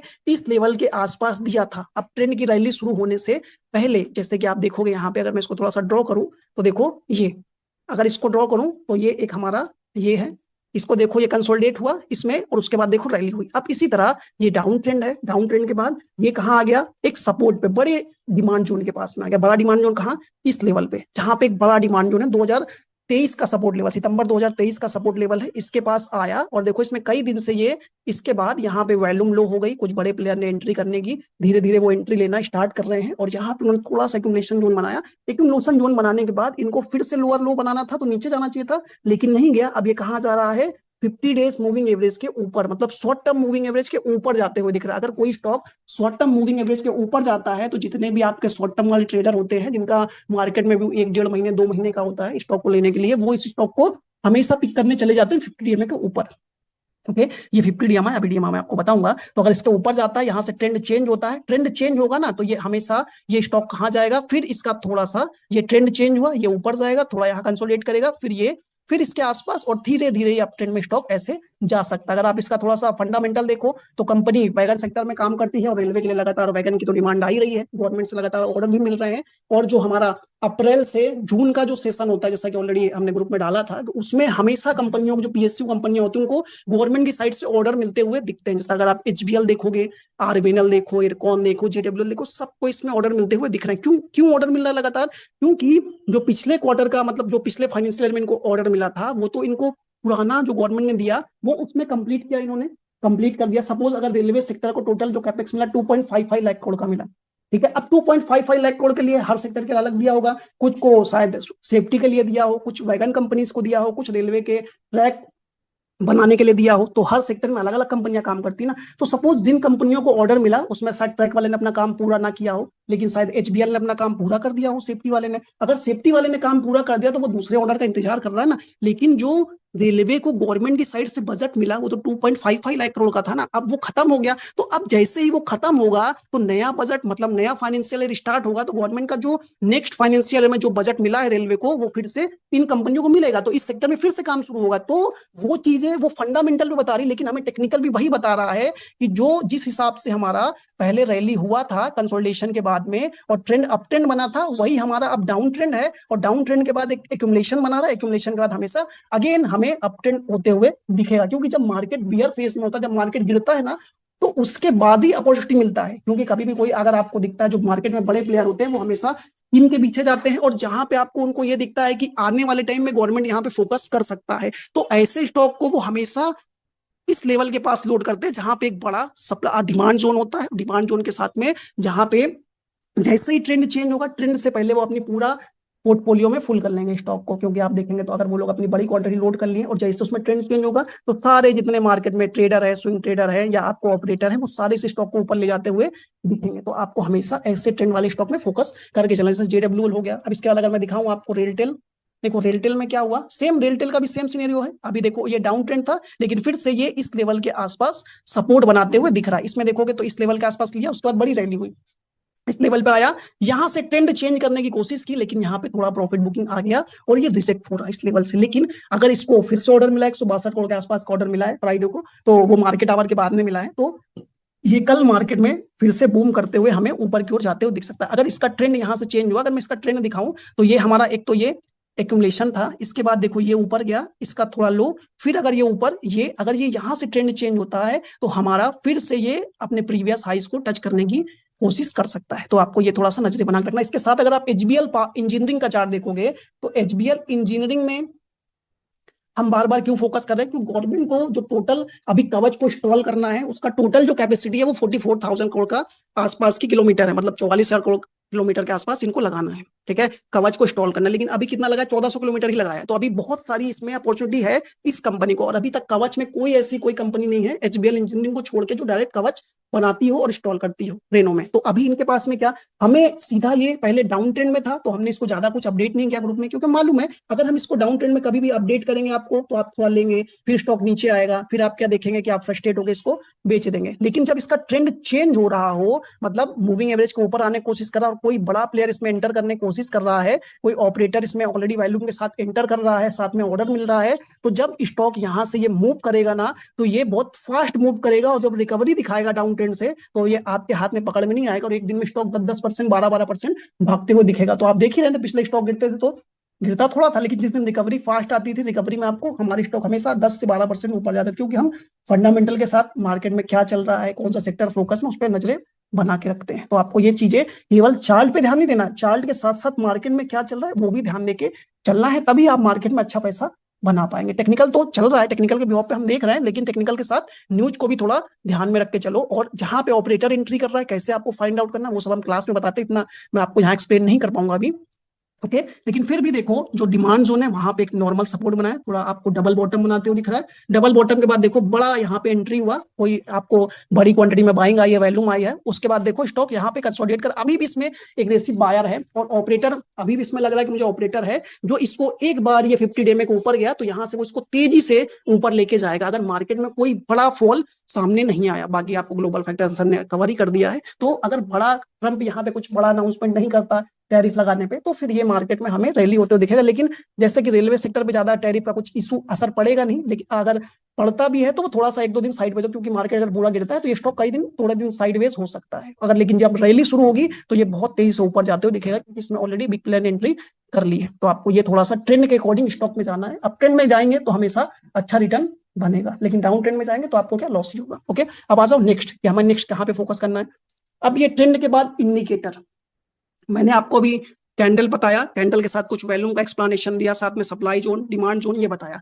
अब इसमें आ जाओ इंडिकेटर। वैसे तो इंडिकेटर में ज्यादा कोई यूज नहीं करता एक मूविंग एवरेज को छोड़ के, लेकिन फिर भी कुछ इंडिकेटर है जब साइडवेज हो जाता है मार्केट में कुछ काम नहीं आता तो बेसिकली वो चीजें काम आती है। तो उसमें सबसे पहले अगर मैं इंडिकेटर दिखाऊं तो हम RSI को यूज करते हैं। RSI को इसलिए यूज करते हैं क्योंकि मार्केट के कुछ बड़े पार्टिसिपेंट है, लाइक जो हमारे टीवी लिस्ट होते हैं बहुत सारे, वो लोग क्या करते हैं हमेशा फॉलो करते हैं कि अभी RSI, निफ्टी का RSI 75 के ऊपर चल रहा है, 80 के ऊपर चल रहा है, यहाँ से थोड़ा प्रॉफिट बुकिंग आनी चाहिए। और कभी वो लोग ऐसा भी बोलते हैं कि निफ्टी का RSI अभी कहाँ चल रहा है, 30-40 के नीचे चल रहा है, निफ्टी अभी ओवर सोल्ड है, चाहे डेली चार्ट पे हो या आवरली चार्ट पे हो, अगर ऐसा बोलते हैं तो वहां से फिर एक रिवर्सल भी देखने को मिलता है। तो आपको जो चीज मार्केट में ज्यादा लोग यूज करते हैं उसका थोड़ा आपके पास नॉलेज होना चाहिए, भले आप उसको यूज करो या मत करो, लेकिन उसके बारे में नॉलेज होना चाहिए। अगर कोई बंदा कुछ बोलता है कल को अगर आप उस पर ध्यान देने जाते हैं तो वो आपको मालूम होगा, तो आप उसको ध्यान देके शायद मार्केट में कुछ पोजीशन बना पाए, उससे कुछ आपको प्रॉफिट भी हो सकता है, इसलिए आपको उस पर नॉलेज रखना है। अब आ जाओ पहले मैं RSI कवर करते हैं। RSI का full form relative strength index. Okay, अब मैं अगर इसमें RSI लगाऊं तो इसको 1 मिनट में RSI आपको लगाता हूं। देखो RSI लगाने के लिए आपको इंडिकेटर पे क्लिक करना है, क्लिक करने के बाद RSI आप करेंगे, इसमें देखो लिखा आ रहा है रिलेटिव स्ट्रेंथ इंडेक्स। आप जैसे क्लिक करोगे ये आपके चार्ट पे लगते हुए दिखेगा, ये दिख रहा है आपको चार्ट पे, ये आपको ऊपर चार्ट है, इसमें कैंडल नीचे वैल्यूम, और ये हमारा RSI का चार्ट है। RSI हमें एक मोमेंटम इंडिकेटर, मोमेंटम इंडिकेटर बोले तो कोई अगर स्टॉक का प्राइस ऊपर जा रहा है तो इसमें कितना स्ट्रेंथ है कि स्टॉक कहां तक ऊपर जा सकता है। ओके, क्योंकि अगर आपको ये मालूम है, आपको हमेशा मालूम है कि कोई भी स्टॉक ना तो वर्टिकल अप जाता है, सपोज ये ना तो ऊपर डायरेक्ट जाएगा ना तो एकदम नीचे डायरेक्ट आएगा, हमेशा कैसे जाता है, वो जिगजैग मूवमेंट में जाता है। ओके, जिगजैग मूवमेंट में ऊपर जाएगा और जिगजैग मूवमेंट में नीचे आएगा। ओके, ऐसे ही जाता है। अब इसमें अगर वो ऊपर जा रहा है तो हमें जो स्ट्रेंथ आ रही है, ये स्ट्रेंथ कहां तक कंटिन्यू ऊपर बनी रहेगी, क्या ये सपोज कोई स्टॉक ने रैली शुरू की और वो यहाँ पे है, तो अब मैंने यहाँ पे देखा और मैंने आरएसआई देखा, तो आरएसआई देखने के बाद मुझे क्या लग रहा है कि क्या स्टॉक ये जिस लेवल से ऊपर जा रहा है, क्या इसके ऊपर और भी स्ट्रेंथ आ सकती है, या ये यहीं से रिजेक्ट हो जाएगा। ओके, तो ये चीजें हमको कवर करने के लिए, ये चीजें समझने के लिए हम थोड़ा आरएसआई का यूज करते हैं। अब आरएसआई को यूज कैसे करना है किसी भी चीज पे, वो मैं आपको बताता हूँ। देखो, आरएसआई आपने ओपन किया, ये आरएसआई का चार्ट है, और आरएसआई में हम दो चीजें देखते हैं कि आरएसआई हमें ये बताता है कि कोई भी स्टॉक कब ओवरबॉट हो गया और कब ओवरसोल्ड हो गया। अब ओवरबॉट का मतलब, जैसे हमने ये डेली चार्ट ओपन किया, डेली चार्ट का मतलब वन डे पे आपको जो भी टाइम फ्रेम है, इसमें एक कैंडल एक दिन की एक्टिविटी को बताता है बाइंग सेलिंग की। अगर इसका आरएसआई, जब आरएसआई, ये आरएसआई आपको दिख रहा है, तो इसमें देखो यहाँ 0 से लेके 100 तक इसका पूरा आपको डिटेल शो हो रही है आरएसआई के चार्ट पे। ये देखो, अगर मैं इसको थोड़ा छोटा करूं तो आपको देखो यहाँ 0 से स्टार्ट होगा, ऊपर 100 तक जाएगा। ओके, अब अगर आरएसआई पे अगर एक लिमिटेड टाइम ऑफ पीरियड में, अगर ये वन डे का चार्ट है और एक दिन की एक्टिविटी के अकॉर्डिंग अगर स्टॉक ओवरबॉट हो गया, मतलब जो मार्केट में टोटल पार्टिसिपेंट है उसमें ज्यादातर लोगों ने बाय किया है, मतलब सपोज अगर 100% है और 100% में 80% लोगों ने अगर बाय कर लिया, तो वो स्टॉक कहाँ जाएगा, और वो हमें कैसे पता चलेगा कि 80% लोगों ने बाय किया, वो हमें ये आरएसआई बताएगा। आरएसआई कि इसमें स्ट्रेंथ कितनी है, ये ऊपर कितना जा सकता है। ओके, तो ये जो आरएसआई होता है, इसमें हमको एक रेंज सेट करनी होती है, रेंज होती है 30 to 70। इसमें जो लोग मार्केट में इसको फॉलो करते हैं, वो लोग ये मानते हैं कि 30 के नीचे जब आरएसआई जाता है तो स्टॉक क्या हो जाता है, ओवर सोल्ड। जैसे इसमें ऑलरेडी देखो लगा हुआ है, तो इसने इसको हाईलाइट किया है। 30 to 70 की रेंज थोड़ा सा हाईलाइटेड है, इसका बैकग्राउंड देखो, ये 70 है, इसके ऊपर 80, 90 और 100 चलता है। ओके, और इसके नीचे जब आप जाएंगे 30 के नीचे, तो 20, 25 और 0 चलता है। ओके, ये हमारा दोनों साइड का आरएसआई बता रहा है। अगर जब कभी प्राइस सडन मूव करता है, सडन मूव मतलब जब स्टॉक कभी सडन मूव कब करता है, जब बाइंग ऑर्डर ज्यादा आते हैं, और बाइंग ऑर्डर ज्यादा कब आते हैं, जब कोई स्टॉक में न्यूज आती है। सपोज जैसे एचबीएल का चार्ट है, अभी एचबीएल ने आज 700 करोड़ का ऑर्डर जीत लिया। ठीक है, अब ऑर्डर जीत लिया तो सबके पास ये खबर चली गई, सबके पास खबर चली गई, तो वो लोग क्या करने आएंगे, स्टॉक को बाय करने आएंगे। जब स्टॉक को बाय करने आएंगे तो ये प्राइस क्या जाएगा, क्योंकि स्टॉक जो होता है वो हमेशा सप्लाई और डिमांड के बिहाफ पे ही चलता है। जितनी ज्यादा इसकी सप्लाई होगी उतना स्टॉक नीचे आएगा, और जितनी ज्यादा स्टॉक की डिमांड होगी उतना स्टॉक तेजी से ऊपर जाते हुए दिखेगा। और जब स्टॉक ऊपर जाएगा, जिस बिहाफ पे जितना तेजी से ऊपर जाएगा, उतना तेजी से हमारा आरएसआई भी उसको इंडिकेट करेगा कि स्टॉक बहुत तेजी से ऊपर जा रहा है। और जब ऊपर जाएगा तो मतलब क्या, लोगों के बाइंग ऑर्डर ज्यादा लग रहे हैं। तो जैसे ही ये आरएसआई 70 के ऊपर जाएगा डेली चार्ट पे, इसका मतलब क्या हो गया कि स्टॉक को एक लिमिटेड टाइम ऑफ पीरियड में ज्यादातर लोगों ने बाय किया। अगर कोई मार्केट में सपोज 100% लोग हैं, 100% टोटल लोग हैं, अब 100% में किसी स्टॉक को उन्होंने, अगर लोगों को बाय करना था 100 को, उन्होंने 70 to 80 लोगों ने उस स्टॉक को बाय कर लिया। अगर 70 से 80 लोगों ने बाय कर लिया, तो वो क्या सोच रहे हैं कि स्टॉक और ऊपर जाएगा। लेकिन अगर स्टॉक ऊपर नहीं जाता, मतलब जिनके जितने लोगों को बाय करना था उसमें से ज्यादातर लोगों ने तो बाय कर ही लिया, अब वो इंतजार करेंगे और ऊपर जाए तो मैं बेचूं। लेकिन अगर वो एक ज्यादातर लोगों ने बाय कर लिया, तो वो किसमें आ गया, जैसे ही 70 के ऊपर आएगा हम इसको मानें कि ओवरबॉट हो गया है। अब ओवरबॉट जब भी कभी आरएसआई पे हो जाता है, तो आरएसआई ओवरबॉट के बाद किसमें आने की कोशिश करता है, ओवरसोल्ड टेरिटरी में। या तो ओवरसोल्ड होगा या तो ये नॉर्मल रेंज में आएगा। मतलब एक टाइम ऑफ कम टाइम में लोगों ने इसको बाय करके ओवरबॉट कर दिया, ज्यादातर लोगों ने खरीद लिया, और वो इंतजार करने की स्टॉक और ऊपर जाए तो मैं बेचूं। ठीक है, तो एक तो ओवरबॉट हो गया। लेकिन इसी के अपोजिट जब जाएंगे, जब कोई स्टॉक में निगेटिव न्यूज आता है और लोगों को ये लगता है कि स्टॉक बहुत तेजी से गिरने वाला है और स्टॉक नीचे जाएगा, तो लोग तेजी से अपने ऑर्डर लगाते हैं और वो स्टॉक को बेचना शुरू कर देते हैं। जब बेचना शुरू कर देते हैं, जब कम टाइम फ्रेम में लोग अच्छे से क्वांटिटी को बेचते हैं, तो इसका मतलब क्या होगा कि मार्केट में ज्यादातर लोगों ने उस स्टॉक को बेच दिया है। अब क्या, जब स्टॉक ज्यादा बिक जाएगा, जहां लोग बेच देंगे, तो ज्यादातर लोग पास बचेगा ही नहीं। इसका मतलब अब क्या, वहां से रिकवरी आएगी। इसी के अपोजिट जब ज्यादा लोग खरीद लेंगे, तो इसका मतलब क्या, स्टॉक अब ऊपर नहीं जाएगा, अब वहां से थोड़ी प्रॉफिट बुकिंग आएगी। तो इसलिए अगर आरएसआई, कभी भी आरएसआई का आपने चार्ट लगाया और आरएसआई अगर 70 के ऊपर जाता है, तो हम इसको ओवरबॉट कंसीडर करते हैं और इसके बाद स्टॉक गिरता है, आरएसआई थोड़ा कूल ऑफ होता है। और अगर आरएसआई से इसके 30 के नीचे जाता है, तो हम मान के चलते हैं कि स्टॉक बहुत ज्यादा ओवरसोल्ड हो गया, काफी ज्यादा लोगों ने बेच दिया। अब इसके बाद स्टॉक निफ्टी थोड़ा सा आरएसआई ऊपर आएगा, इसका मतलब क्या, स्टॉक भी थोड़ा ऊपर आते हुए हमें दिख सकता है। जैसे अगर आपको मैं, अगर इसका एग्जांपल देखो, यहीं पे दिख रहा है हमें सीधा सीधा,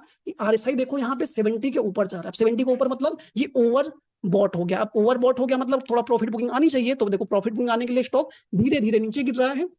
नीचे गिरने के बाद कहाँ गया ये आरएसआई, 30 के नीचे। ये 30 का लेवल है, देखो इसके नीचे थोड़ा सा नीचे है, ज्यादा नीचे नहीं आया, लेकिन नीचे आया। अब आया तो मतलब ये ओवरसोल्ड हो गया। अब ओवरसोल्ड जब भी होता है निफ्टी या स्टॉक कोई भी, तो ओवरसोल्ड होने के बाद वहां थोड़ा बाउंस बैक आता है। अब बाउंस बैक आया तो देखो ये बाउंस बैक आया तो प्राइस थोड़ा नीचे ऊपर गया, फिर देखो फिर गिरा, और देखो फिर आरएसआई ने फिर नीचे आया, लेकिन उसके बाद देखो फिर रिकवरी आया, तो देखो आरएसआई भी ऊपर आते हुए दिखे। तो इसका कहने का सेंस ये है कि जब आरएसआई ओवरसोल्ड हो जाए तो आपको स्टॉक को बेचना नहीं है, ना कि इस लेवल पे आप जाके खरीद सकते हो आरएसआई के व्यू पे। और इसी तरह जब ओवरबॉट हो जाए तो यहाँ भी जाके आपको बाय नहीं करना, यहाँ भी जाके आपको अपने थोड़े करनी। अगर आरएसआई कूल ऑफ होकर फिर नीचे आता है तो उसके बाद फिर ऊपर जाएगा, तो आप उसके लिए फिर अगेन एंट्री ले सकते हो। ये हमारा एक आरएसआई का नॉर्मल सा रूल है डेली चार्ट पे। अब इसके बाद अगर आप और भी टाइम फ्रेम में जाओगे, जब आप लोग बहुत सारे ट्रेड होते हैं, तो वहां पे आवरली चार्ट लगाओगे तो आवरली आपको एक्टिविटी दिखेगा। जैसे देखो यहाँ पे ये क्या है, आवरली चार्ट आपने लगाया, सीधा जैसे स्टॉक ने इस लेवल से बूम हुआ 413 से, स्टॉक ऊपर गया अच्छा खासा, ये हमारा डिमांड जोन था, यहां से देखो सडन ऊपर गया, देखो कोई पॉजिटिव न्यूज है, कोई ऑर्डर मिला, कुछ हुआ, उसके बेस पे देखो अच्छी खासी बाइंग हुई, ये बाइंग वॉल्यूम को शो कर रहा है, और लोगों ने इसको अच्छी खासी क्वांटिटी में बाय भी किया है, जिसकी वजह से क्या ओवरबॉट हो गया, मतलब कम टाइम फ्रेम में लोगों ने ज्यादा बाय कर लिया, इसलिए ओवरबॉट हो गया। अब ओवरबॉट के बाद क्या होगा, इसको वो करने के लिए कूल ऑफ होगा आरएसआई। आरएसआई कूल ऑफ कब होगा, जब लोग इसको ऊपर जाने की जगह स्टॉक लोग थोड़ा बाइंग सेलिंग करेंगे, तो ये क्या हो जाएगा, आरएसआई कूल ऑफ हो जाएगा। और आरएसआई कूल ऑफ हो जाएगा तो अगर अगेन सपोर्ट पे आता है तो हम इसको अगेन एंट्री ले सकते हैं इस लेवल के आसपास। आरएसआई नीचे आता है तो स्टॉक भी थोड़ा नीचे आएगा, तो हम उस लेवल पे एंट्री ले सकते हैं। बट इसी के अपोजिट जब ओवर सोल्ड हो जाता है तो आपको क्या देखो, जैसे यहाँ पे सडन बाइंग में जैसे स्टॉक ऊपर जाता है तो आरएसआई देखो यहाँ ओवरबॉट हुआ, इसी तरह जब सडन सेलिंग आती है स्टॉक में तो उस टाइम आरएसआई भी कूल ऑफ होता है। आरएसआई यहाँ पे देखो कितना हो गया, 30 के नीचे चला गया, मतलब ओवर सोल्ड हो गया। मतलब ज्यादातर लोगों को मार्केट को जो पार्टिसिपेंट है जो इस स्टॉक को फॉलो करते हैं, उन्होंने स्टॉक को क्या किया, बेच दिया, और बेचने की वजह से क्या स्टॉक ओवर सोल्ड हो गया, जिसकी वजह से देखो यहाँ पे रेट दिखाई दे रहा है, दिख रहा है ना। तो इस वजह से देखो निफ्टी उस टाइम स्टॉक ने कहा बनाया सपोर्ट, ये अपना बॉटम बनाते हुए दिख रहा है, और यहाँ से जब ओवर सोल्ड हो जाता है इस टाइम बेचना नहीं, मैंने आपको पहले बोला यहाँ पे आपको बाय करना है विद स्ट्रिक्ट स्टॉप लॉस। यहाँ पे आप बाय करेंगे तो यहाँ से निफ्टी स्टॉक ऊपर जाते हुए दिखेगा, साथ में आरएसआई भी जब ऊपर जाएगा तो स्टॉक भी ऊपर जाएगा। देखो इस लेवल पे आरएसआई ओवर सोल्ड है तो यहाँ पे आप खरीद सकते हो, यहाँ से फिर स्टॉक ऊपर जाएगा, फिर प्राइस एक्शन फॉलो करोगे कहां तक जा सकता है वो आपको प्राइस एक्शन बताएगा। बट आरएसआई के अकॉर्डिंग जब भी ओवर सोल्ड होता है तो ओवर बॉट टेरिटरी को टच करने की कोशिश करता है, या इसको एक बार ऊपर आने की कोशिश कर सकता है। तो ये आपका आरएसआई का एक बेसिकली नॉर्मल सा ओवरव्यू मैंने आपको दिया। इसका अगर आपको ओवर टाइम फ्रेम देखा तो 5 मिनट का चार्ट देखो, जो लोग इंट्राडे करते हैं उसको 5 मिनट में फॉलो करते हैं, वो लोग इसमें बेचते हैं और इसमें खरीदते हैं, ऐसे ही करते रहते हैं। ओके, ये हमारा आरएसआई का। अब इसके बाद आप आ जाओ सेकंड, आपको मैंने जो इंडिकेटर बताया एमएससीडी, लेकिन एमएससीडी लोग उतना नहीं यूज करते हैं, लेकिन कभी कभी लोग जिनको मूविंग एवरेज थोड़ा कम आता है वो लोग एमएससीडी को यूज करते हैं। तो एमएससीडी को मैं ज्यादा एक्सप्लेन नहीं करूंगा, मैं आपको एक्सप्लेन करूंगा मूविंग एवरेज। ये जो मूविंग एवरेज है इसको एक्सप्लेन करूंगा, क्योंकि मूविंग एवरेज हमारे लिए आरएसआई और एमएससीडी से ज्यादा इंपॉर्टेंट है। अब मूविंग एवरेज का इंपॉर्टेंस क्यों है, क्योंकि आजकल के टाइम पे जो लोग मार्केट में जितने भी एल्गो ट्रेडर हैं या जो मार्केट में मशीन ट्रेड करते हैं, वो सारे लोग एल्गो ट्रेड इस मूविंग एवरेज के बेस पर अपनी स्ट्रेटजी बनाते हैं। अब मूविंग एवरेज के बेस पे स्ट्रेटजी बनाते हैं तो मतलब हमें भी तो ये आना चाहिए, क्योंकि वो लोग स्ट्रेटजी बनाएंगे तो कोई मूविंग एवरेज के स्टॉक नीचे जाएगा तो वो सेल करेंगे, और मूविंग एवरेज के ऊपर जाएगा बेसिकली वो लोग बाई करेंगे। ओके, अब आ जाओ मूविंग एवरेज कई टाइप के होते हैं। वैसे मूविंग एवरेज को हम देखें तो 3 टाइप के मूविंग एवरेज वैसे 4-5 टाइप के होते हैं, लेकिन हम बेसिकली फॉलो कितने टाइप को करते हैं, 3 टाइप को। अगर मैं 3 टाइप को फॉलो करें तो हमारे लिए वो क्या हो गया, मूविंग एवरेज को आप एक एसएमए बोलते हैं, सिंपल मूविंग एवरेज, और दूसरा डीएमए डिस्प्लेड मूविंग एवरेज, और एसएमए डीएमए के बाद हमारा होता है ईएमए, ईएमए का होता है एक्सपोनेंशियल मूविंग एवरेज। ओके, जो ट्रेडर लोग होते हैं, जो लोगों को इनको परफेक्ट लेवल चाहिए, वो हमेशा शॉर्ट टर्म के लिए मतलब 7 डेज 8 डेज 10 डेज के लिए वो लोग ईएमए फॉलो करते हैं, क्योंकि उनको जो प्राइस में मूवमेंट चाहिए वो टिक टू टिक एकदम करेक्ट चाहिए। ठीक है, कोई भी उसमें डिफरेंस नहीं होना चाहिए। ओके, और जो एसमा होता है वो बेसिकली इन्वेस्टर लोग के लिए होता है। इन्वेस्टर मतलब जो लोग 2 महीने 3 महीने के लिए स्टॉक को रखते हैं, और जो डीएमए जो लोग फॉलो करते हैं, डीएमए को हम हमेशा बड़े टाइम फ्रेम पे यूज करते हैं। बड़े टाइम फ्रेम का मतलब बोले तो 100 डेज मूविंग एवरेज या 200 डेज मूविंग एवरेज को फॉलो करते हैं। वहां पे जो डाटा होता है हर दिन की क्लोजिंग प्राइस को एग्जैक्ट कैलकुलेट करके एवरेज प्राइस निकाला जाता है। अगर आपको मूविंग एवरेज नहीं समझ में आता होता है क्या बेसिकली, तो मूविंग एवरेज का मैं आपको शॉर्ट में इंटरव्यू बता देता हूँ, मैं आपको उसका डिटेल दे देता हूँ कि जो भी स्टॉक प्राइस है, सपोज जैसे मैंने 21 डेज का मूवी एवरेज लगा, जैसे मैंने देखो यहाँ पे ईएमआ लगा है और एसएमआ लगा है, मैंने डीएमआ नहीं लगाया क्योंकि डीएमआ में थोड़ा सा लॉन्ग टर्म इन्वेस्टिंग तो हम कम करते हैं। हम जो भी करते हैं वो या तो स्विंग ट्रेडिंग करते हैं या हम क्या करते हैं शॉर्ट टर्म करते हैं, इसलिए मैंने देखो ईएमआ और एसएमआ लगा रखा है। ओके, अगर मूविंग एवरेज आपको 21 डेज जैसे मैंने लगाया ईएमआ 21, तो 21 डेज का स्टॉक का क्लोजिंग प्राइस को कैलकुलेट किया जाएगा, और कैलकुलेट करने के बाद में उसको 21 से बेसिकली डिवाइड किया जाएगा। डिवाइड करने पे जो उसका प्राइस आएगा स्टॉक का, वो हमारा स्टॉक का एक एवरेज प्राइस होगा। जैसे अगर मैं आपको यहां दिखाऊं, सपोज ये है हमारा कोई भी, अगर मैं यहां से आपको ले लेता हूं इस लेवल से, कोई भी इस लेवल को मैंने सपोज ये हमारा 21 डेज, ये है नहीं, थोड़ा ज्यादा होगा या कम होगा उससे मतलब नहीं, लेकिन ये 21 डेज में स्टॉक इस रेंज में रहा। ओके, इस रेंज में रहा। हमने इसका क्या किया कि यहां से हमने देखा, यहां से ये 21 डेज हो गए। अब हमने 21 डेज के पर डे का, जैसे आज का क्लोजिंग प्राइस क्या है स्टॉक का, कल का क्लोजिंग प्राइस क्या है, परसों का क्लोजिंग प्राइस क्या है, ये सारे क्लोजिंग प्राइस को हमने कैलकुलेट किया और सारे दिन का कैलकुलेट करके, टू सपोज आज हमने 2 पे बंद हुआ, कल 2 पे बंद हुआ, फिर 4 पे बंद हुआ या 5 पे बंद हुआ, ये हमने 21 डेज का एवरेज लिख लिया कि क्लोजिंग प्राइस ये है। फिर हमने इसको 21 से डिवाइड कर दिया और डिवाइड करने के बाद इसका जो एवरेज प्राइस आएगा, मतलब कि स्टॉक ने इन 21 डेज में किस लेवल पे या एवरेज प्राइस क्या, अगर सपोज ये स्टॉक इस लेवल पे, सपोज ये 470 चल रहा है, हमने इसका एवरेज प्राइस निकाला 450। ओके, अगर मैं इसको एक बार वो कर दूं कि 21 डेज में स्टॉक का एवरेज प्राइस हमारा 450 है। ओके, अब इस 21 डेज पे हमने देखा एवरेज प्राइस ये है।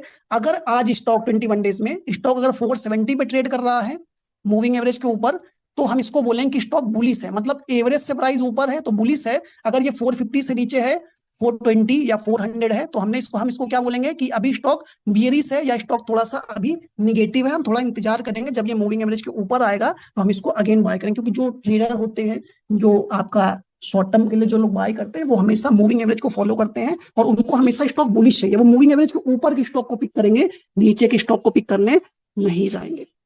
तो ये थोड़ा सा आपको ध्यान देके चलना है। तो देखो ये 21 डेज का मूविंग एवरेज है। अब इसमें जो हमने 21 डेज का बता दिया, अब जब भी मूविंग एवरेज के ऊपर स्टॉक आएगा तो हमेशा लोग क्या करेंगे, इसमें बाय करने जाएंगे। और जब तक स्टॉक मूविंग एवरेज के नीचे रहेगा, इसको कोई बाय करने नहीं जाएगा। इसमें वही लोग बाय कर सकते हैं मूविंग एवरेज के नीचे जिनको कंपनी के बिजनेस पे भरोसा है, जो कंपनी में लॉन्ग टर्म बने रहना चाहते हैं। और वो भी लोग कहाँ इंटर करेंगे, जहां पे स्टॉक कोई एक्यूमुलेट कर रहा है या कोई बड़े डिमांड जोन के पास में धीरे धीरे कोई क्वांटिटी को बाय कर रहा है। अगर मैं आपको ये दिखाऊं तो नॉर्मली देखो कि जब तक स्टॉक यहाँ पे देखो मूविंग एवरेज के ऊपर था, यहाँ पे देखो सारे मूविंग एवरेज है, यहाँ पे 3 मूविंग एवरेज है, आपको यहाँ पे दिख रहा होगा 8, 21, 50 और 200। ये जो 8 है मतलब 8 डेज का एवरेज प्राइस बता रहा है, इसका 21 है, ये 21 डेज का एवरेज प्राइस बता रहा है। इसके बाद आप सिंपल मूविंग एवरेज में आएंगे तो 50 डेज का सिंपल मूविंग एवरेज बता रहा है 50 डेज में स्टॉक का एवरेज प्राइस क्या है। 200 डेज का है तो 200 डेज का इसका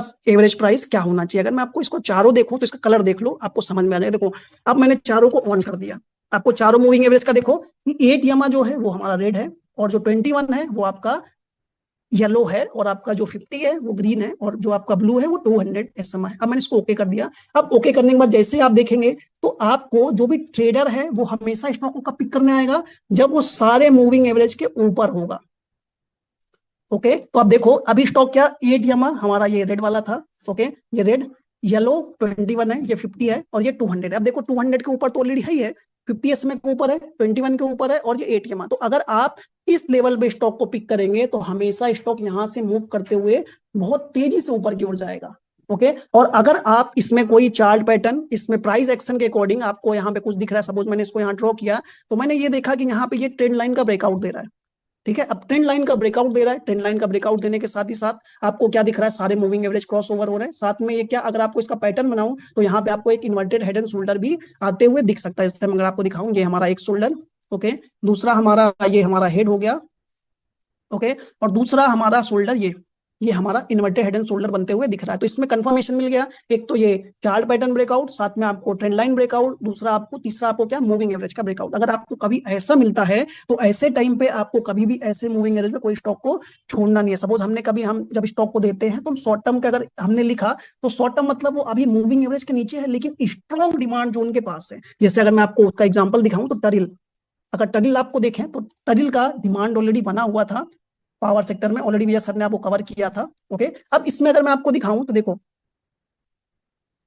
ये आप यहाँ पे देखेंगे तो अभी स्टॉक क्या है कि लगातार सारे मूविंग एवरेज के नीचे है। सारे मूविंग एवरेज बोले देखो 8 यमा, 21, 50 और 200। वैसे तो आप देखें तो हमने इस लेवल के पास कई बार बोला है कि आपको कहा किस लिए लेना है, शॉर्ट टर्म के लिए लेना है, ना कोई आपको स्विंग के लिए लेना है। क्योंकि शॉर्ट टर्म हम तभी करते हैं जब वो मूविंग एवरेज के नीचे हो और सपोर्ट के आसपास हो, क्योंकि यहाँ से स्टॉक को ऊपर जाने के लिए थोड़ा टाइम लग सकता है। क्योंकि जब तक इसमें कोई बड़ा प्लेयर नहीं आएगा या कोई ऑपरेटर इसमें एंट्री नहीं करेगा तब तक ये बहुत फास्ट मूव नहीं करेगा। लेकिन अगर कोई थीम चल गया, पावर सेक्टर का थीम आप देख ही रहे हैं, पावर का डिमांड ऑल टाइम हाई पे जा रहा है, तो इस वजह से अगर इस सेक्टर में अगर आप ट्रांसफार्मर देखें तो सबसे अच्छा स्टॉक मुझे इस टाइम पे कैश स्टॉक यही लगता है। बाकी सारे एफएनओ में तो एफएनओ वाले क्या एफआईआई कई बार अपने हिसाब से मैनिपुलेट करते हैं, मैनिपुलेट करने का सेंस क्या होता है कि उसका फ्यूचर एंड ऑप्शन में है, कभी वो फ्यूचर खरीद के कैश में आपको थोड़ा चढ़ा देते हैं, या आपको फ्यूचर सेल करके वो बड़ी क्वांटिटी में सेल कर देते हैं, तो वो सब स्टॉक को आप परफेक्टली पिक नहीं कर पाएंगे। लेकिन जो स्टॉक कैश में होता है ना, उसमें थोड़ा सा एफआईआई के लिए मैनिपुलेशन करना या बिग प्लेयर के मैनिपुलेशन करना थोड़ा कठिन होता है। ओके, तो आपको ये देखो,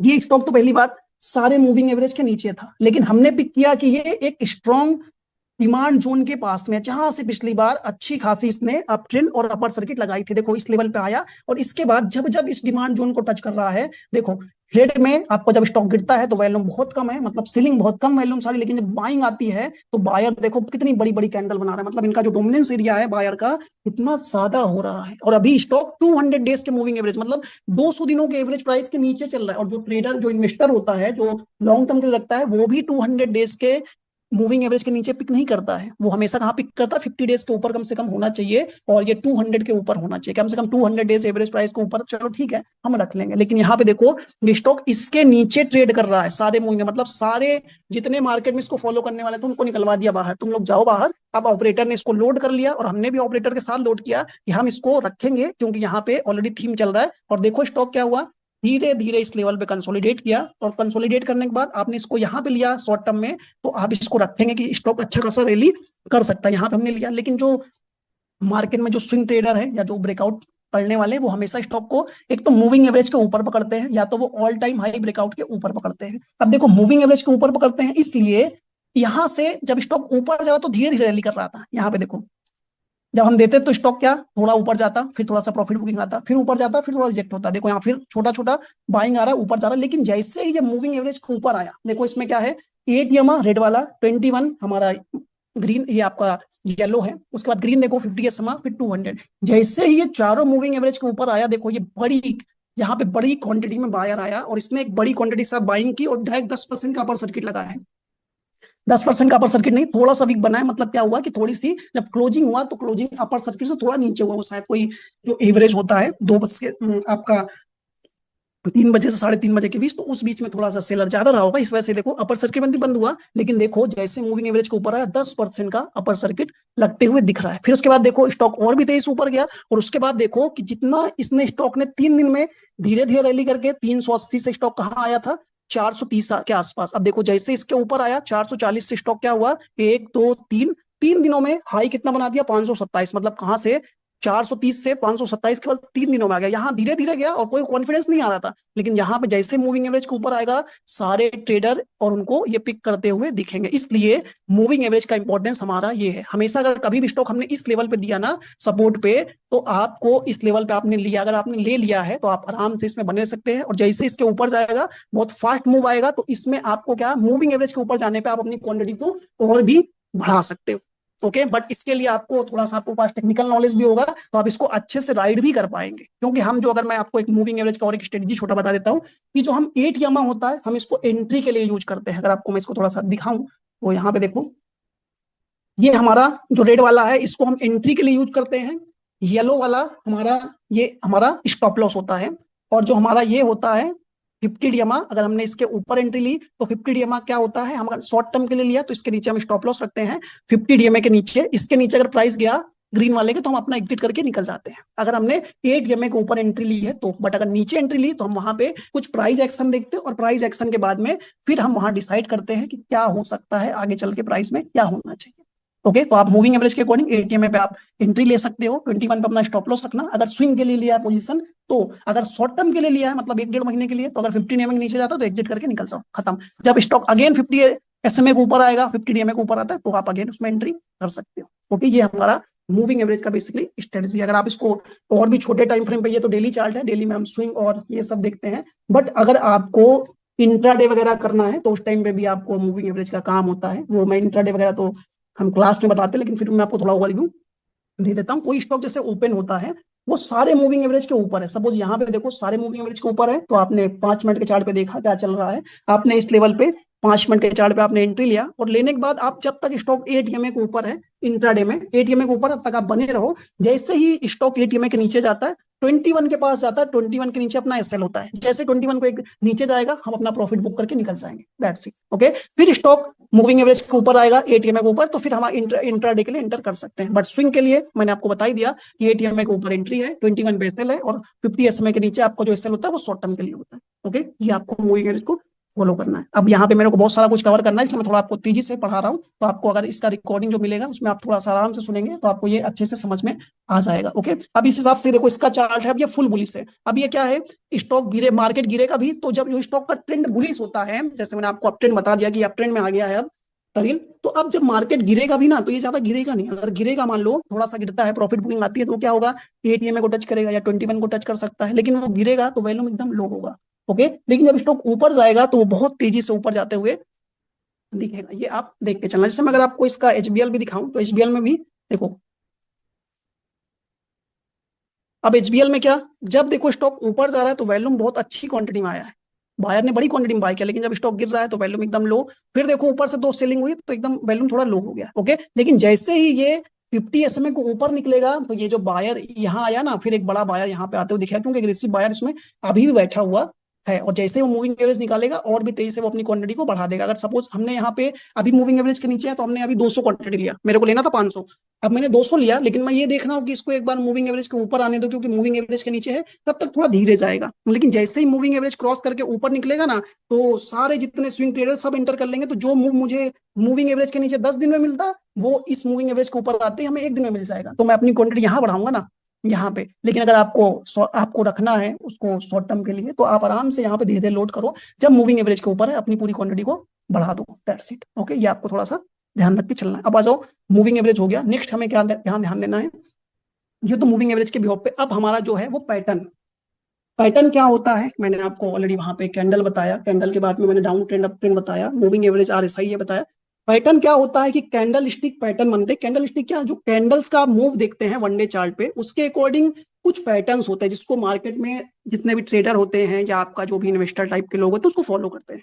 ओके, अगर ये पैटर्न, कई सारे पैटर्न बुलिश होते हैं, कई सारे पैटर्न बियरिश होते हैं। मैं आपको बुलिश और बियरिश दोनों पैटर्न का एग्जांपल दिखाऊंगा। लेकिन ये जो पैटर्न होते हैं, हम इसका नाम डबल बॉटम, आपका डबल टॉप बोलते हैं, डबल बॉटम को हम डब्ल्यू पैटर्न भी बोलते हैं। अगर मैं आपको वन बाय वन दिखाना स्टार्ट करूं, तो देखो पैटर्न में आ जाओ। अब मैं पैटर्न जब पढ़ाता हूं तो मैं आपको स्टार्टिंग से स्टार्ट करता हूं, लेकिन मैं यहाँ पे आपको जो इंपॉर्टेंट पैटर्न है वो थोड़ा इसका एग्जांपल दे देता हूँ। क्या हम देखते हैं सबसे ज्यादा अगर आपको बुलिश पैटर्न देखना है, तो आपको डिमांड जोन के पास डबल बॉटम पैटर्न दिखना चाहिए। डबल बॉटम पैटर्न मतलब, एक तो ये देखो, ये हमारा स्टॉक ऊपर से गिर रहा है सप्लाई जोन से, अच्छा खासा स्टॉक धीरे धीरे कंसोलिडेट करके, पहले तो यहाँ कंसोलिडेट किया थोड़ा, लेकिन उसके बाद देखो अच्छा खासा गिरा, डिमांड जोन के पास आया। डिमांड जोन कहाँ से, ये देखो, ये देख रहे हो। अगर मैं इसको थोड़ा वो करूं, तो आपको यहाँ ये दिख रहा है।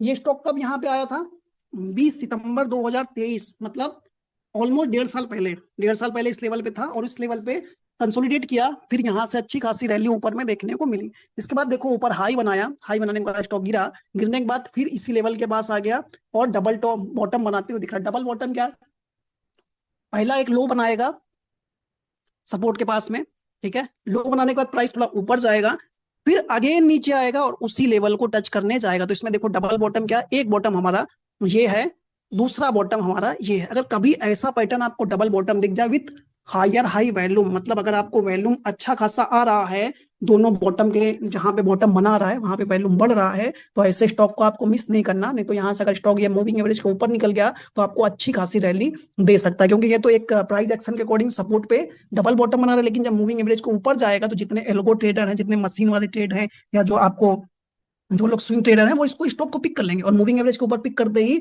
अपना छोटा सा स्टॉप लॉस रख के वो एंटर कर जाएंगे, और स्टॉक अच्छा खासा मूव करते हुए दिखेगा। अब देखो डब्लू, ये डबल बॉटम को हम कई बार डब्लू पैटर्न भी बोलते हैं, और डब्लू पैटर्न जहां भी बनता है वहां पे एक अच्छा खासा मूव आते हुए दिखेगा। जैसा आपने धमाल मूवी देखा होगा, तो धमाल मूवी में क्या बोलता है, डब्लू के नीचे 1 करोड़ है। तो वही अगर हम नॉर्मल एक फनी वे में बोलते हैं कि डब्लू हमें दिख गया, मतलब क्या हो गया कि अब ये स्टॉक इसके नीचे 1 करोड़ है, ये दिख गया डब्लू, ये पैटर्न दिखा ना डब्लू, आपको ये दिख गया। अगर डब्लू पैटर्न दिख गया, मतलब हम इसमें एंट्री ले सकते हैं इस सेकंड लेग पे। लेकिन सेकंड लेग पे अगर आपको एंट्री लेना है, तो यहाँ पे वही प्लेयर एंट्री ले सकता है जिसको मार्केट में थोड़ा एक्सपीरियंस हो। अगर आपको चार्ट का अच्छा नॉलेज है, तो आप डबल बॉटम, दूसरे बॉटम पे भी एंट्री ले सकते हो। अदरवाइज आपको जब एंट्री लेना होता है, तो ये जो डब्लू होता है, इसका इस हाई को ब्रेक करते हैं हम मूविंग एवरेज के ऊपर एंट्री लेते हैं। क्योंकि जो नॉर्मल आप लोग नए लोग होते हैं जिनको ज्यादा मार्केट चार्ट का नॉलेज नहीं होता, वो लोग क्या करते हैं, इस लेवल पे एंट्री तो ले लेंगे, लेकिन कई बार जो मार्केट में बड़े ऑपरेटर टाइप के लोग होते हैं वो इसको आपका स्टॉप लॉस हिट करने जाते हैं। सपोज अगर आपने यहाँ पे एंट्री ली, तो इस लेवल पे एंट्री लेते तो हमारा स्टॉप लॉस कहाँ पे होता है, इस लेवल पे एंट्री लिया, स्टॉप लॉस हमारा इसी के नीचे होगा, थोड़ा 8-10 पॉइंट का। वो क्या करेगा, एक दिन इसके नीचे जाएगा और ये प्राइस इसका ब्रेक करके लो, यहाँ पे एक विक बना के, मतलब डे में ही, आज के टाइम पे ही मार्केट में क्लोजिंग से पहले वो इसका लो भी बना देगा, और लो बनाने के बाद क्या, उसके बाद ऊपर भी आ जाएगा। तो इसीलिए जब मैं बोलता हूँ स्टॉप लॉस फॉलो करना है, तो स्टॉप लॉस फॉलो करने का मतलब क्या, कि क्लोजिंग के पास मतलब 3:20 के आसपास अगर स्टॉक अपने स्टॉप लॉस के नीचे रहता है, सपोज मेरा स्टॉप लॉस ये था, ओके, ये स्टॉप लॉस था, अगर स्टॉक 3:15 के बाद भी इसके नीचे है, इसका मतलब क्या है कि ये क्लोजिंग देगा यहाँ पे, और अगर क्लोजिंग देता है इसका मतलब क्या है, ये गिर जाएगा। ओके, लेकिन अगर वो 3:15 से पहले इसको टच करके अगेन ऊपर आ जाता है, मतलब क्या, ये केवल नॉर्मल एसएल हंटिंग था। कई बार मार्केट में बियर को हंट करने के लिए कई बार लोग इसको यहाँ पे आराम से बियर को हंट करके उनका एसएल लेता है, एसएल लेने के बाद में स्टॉक ऊपर निकल जाता है। अगर स्टॉक ऊपर निकल जाता है, इसलिए जो लोग नए लोग हैं उनको इस लेवल पे एंट्री नहीं लेनी चाहिए। उनको एंट्री कहाँ लेनी चाहिए, इस लेवल पे, जब वो स्टॉक इस हाई को ब्रेक कर दे, अपना जो स्विंग थोड़ा सा हाई था उसको ब्रेक करके ऊपर जाता है, तो आपको यहाँ पे एंट्री लेना। अगर आपको स्टॉप लॉस, तो यहाँ पे स्टॉप लॉस थोड़ा बड़ा बनेगा, लेकिन अगर इसके आसपास कुछ बड़ा वैल्यूम आया तो आप वहां पे भी स्टॉप लॉस लगा के, जो इसका टारगेट है, सपोज ये टारगेट है, तो हम इस टारगेट के लिए आराम से यहाँ पे जा सकते हैं। ओके, ये आपको थोड़ा सा ध्यान देना है इसका।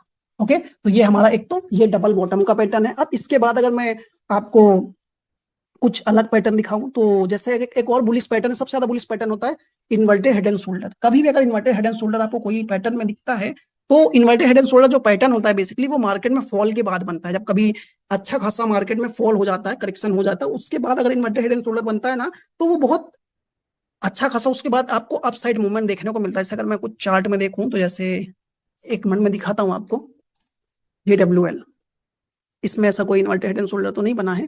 अगर मैं एक और देखूं, रेलटेल, आई थिंक नहीं, रेलटेल में भी डबल बॉटम बन रहा है। ये देखो डबल बॉटम, एक बॉटम ये, सेकंड बॉटम ये, ओके, ये हमारा डबल बॉटम बन रहा है। अगर मैं आपको 1 मिनट, एचबीएल, इसमें भी देखो डबल बॉटम बन रहा है, one bottom second bottom, okay, ये डबल बॉटम सारे में बन रहा है। अगर आपको मैं दिखाता हूँ निफ्टी में, चलो हम निफ्टी में देखते हैं कि निफ्टी में क्या बन रहा है। देखो, अगर निफ्टी का हम डेली चार्ट लगाएं, वैसे सर ने आपको दिखाया था तभी इन्वर्टेड हेड एंड शोल्डर बन रहा था, लेकिन मैं आपको थोड़ा और दिखाता हूँ कैसे। देखो, अगर इसका डेली चार्ट पे देखेंगे तो उतना क्लियर दिख नहीं रहा हमें।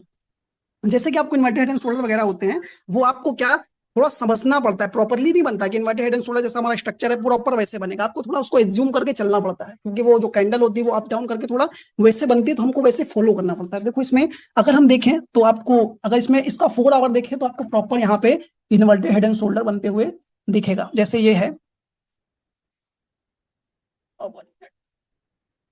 ये है हमारा एक शोल्डर, ये हमारा लेफ्ट शोल्डर, ये हमारा हेड हो गया, ओके।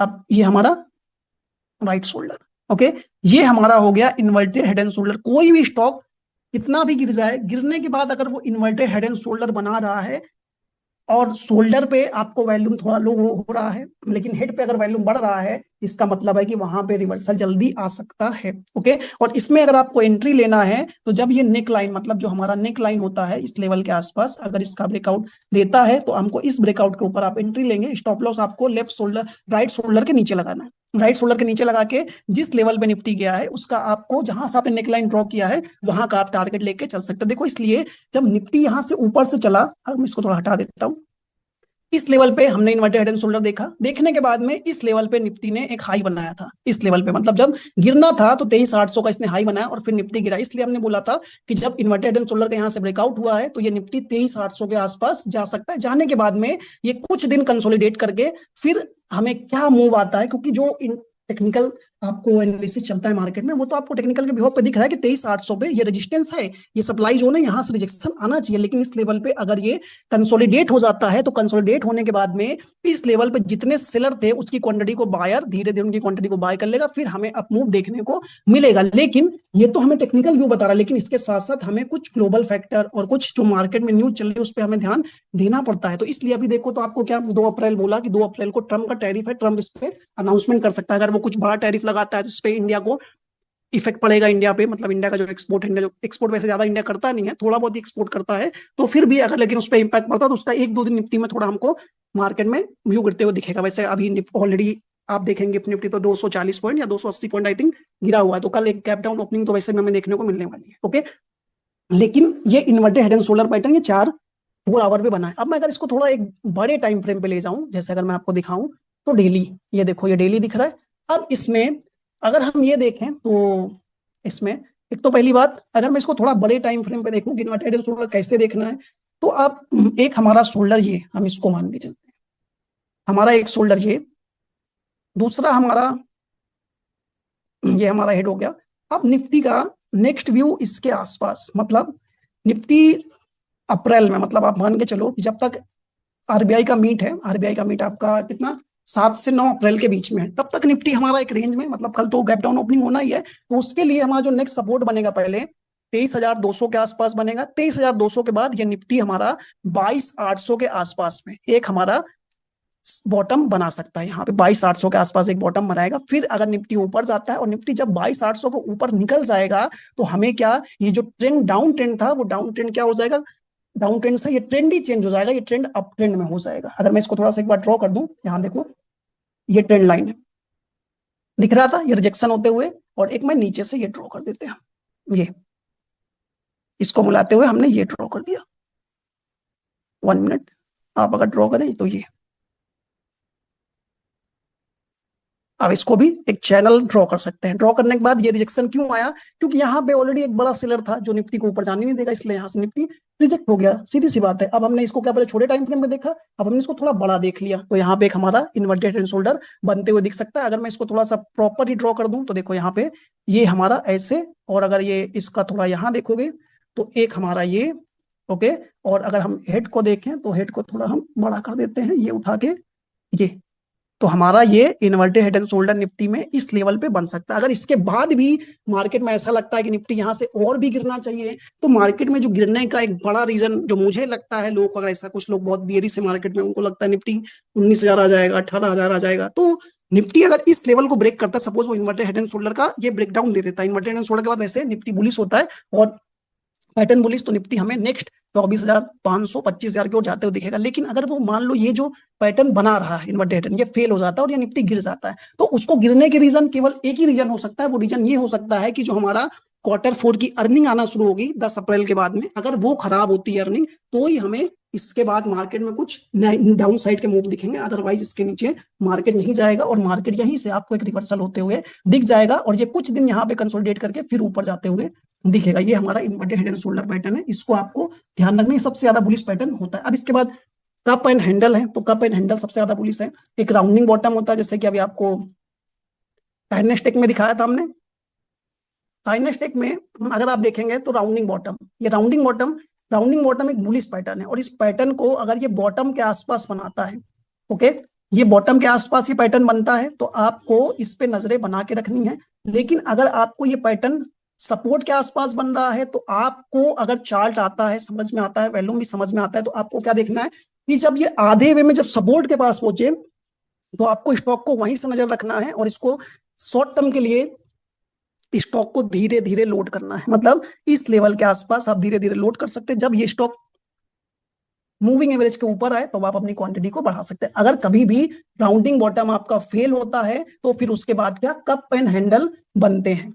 ओके, ये आपका ऐसे कप एंड हैंडल आपको बनते हुए दिखेगा, और आपको ये ऐसे, यहाँ पे ये राउंडिंग बॉटम है, तो इसमें स्टॉक गिर जाता है, नीचे से कंसोलिडेट होता है, कंसोलिडेट के बाद में ऊपर एक रिजेक्ट होता है। लेकिन अगर ये कोई न्यूज की वजह से रिजेक्ट हुआ, तो ये फिर हैंडल बनाएगा, उसके बाद फिर हमें एक अपसाइड आते हुए दिख सकती है। ओके, तो ये आपको थोड़ा सा ध्यान रख के चलना है। अब अगर आपको एक डबल टॉप का एग्जांपल दे दूं, तो एक डाउ जोन्स का चार्ट है, देखो डाउ जोन्स का चार्ट है। डाउ जोन्स प्रॉपर एकदम फॉलो करता है लेवल को, कैसे आपका डबल टॉप बनता है, कैसे डबल बॉटम बनता है, दोनों चीज को फॉलो करता है ऊपर। देखो इसमें क्या, एक हमारा अगर डबल टॉप हम देखें, तो एक टॉप हमारा ये, ओके, और सेकेंड टॉप ये। अब डबल टॉप को हम एम पैटर्न भी बोलते हैं कई बार। एम पैटर्न के बाद कभी भी स्टॉक क्या होता है, स्टॉक गिरता है, कोई स्टॉक हो, इंडेक्स हो, एम पैटर्न बनाएगा। इसके बाद मतलब ये एक हमारा बेरिश पैटर्न है। यहाँ पे अगर आपने लिया है कभी नीचे, तो आपको इसके सेकंड हाइस पे जैसे ही मूविंग एवरेज ब्रेक होता है, अपना प्रॉफिट बुक करके निकलो, अदरवाइज स्टॉक गिरते हुए उसी लेवल पे आ सकता है जहां से स्टॉक ने रैली दी थी। ओके, ये हमारा एम पैटर्न है। अब इसका अगर हम देखें, तो फिर ये डब्ल्यू पैटर्न भी नीचे बनाता है, इसमें सेम अगर ये फॉलो होता है, ये एकदम पैटर्न को फॉलो करता है, एक डब्ल्यू, ये आपको नीचे आता है एक बॉटम, सेकंड बॉटम यहां बना है, उसके बाद फिर स्टॉक उसी लेवल पे जाएगा जिस लेवल से रिजेक्ट हुआ, ऊपर में जिस लेवल से रिजेक्ट हुआ था अगेन उस लेवल को टच करते हुए दिख सकता है। ओके, तो इसलिए इसने देखो डबल बॉटम बना के फिर ऊपर गया। और अगर ये अपने जो डिमांड जोन था, अगर इस बार ये देखो यहाँ पे एक बड़ा सपोर्ट था, लेकिन इस बार इसने इस सपोर्ट को ब्रेक कर दिया और नीचे आ गया प्राइस, इस बार इसने इस यहाँ पे सपोर्ट लिया, अब देखो फिर ऊपर जाने की कोशिश कर रहा है। लेकिन अभी क्या यूएस मार्केट में रिसेशन की बातें चल रही, गोल्डमैन सैक्स ने तो बोल दिया 35% चांस है US market, US economy slow down में चला जाएगा, रिसेशन में भी जा सकता है। ओके, तो अब यहाँ पे अगर गिरता है और ये यहाँ पे एक बड़ा सपोर्ट बनेगा 40,700 के पास में, ये ब्रेक हुआ तो फिर हमें एक नया लो इस लेवल के आसपास जाते हुए दिख सकता है। ये हमारा चार्ट पैटर्न, और भी बहुत सारे पैटर्न है, तो पैटर्न के लिए आपको जब हम क्लास लेते हैं तो उसमें वन पैटर्न सारे पैटर्न को वन बाय वन कवर करते हैं, लेकिन इसमें कुछ मैंने आपको इंपॉर्टेंट पैटर्न बताए।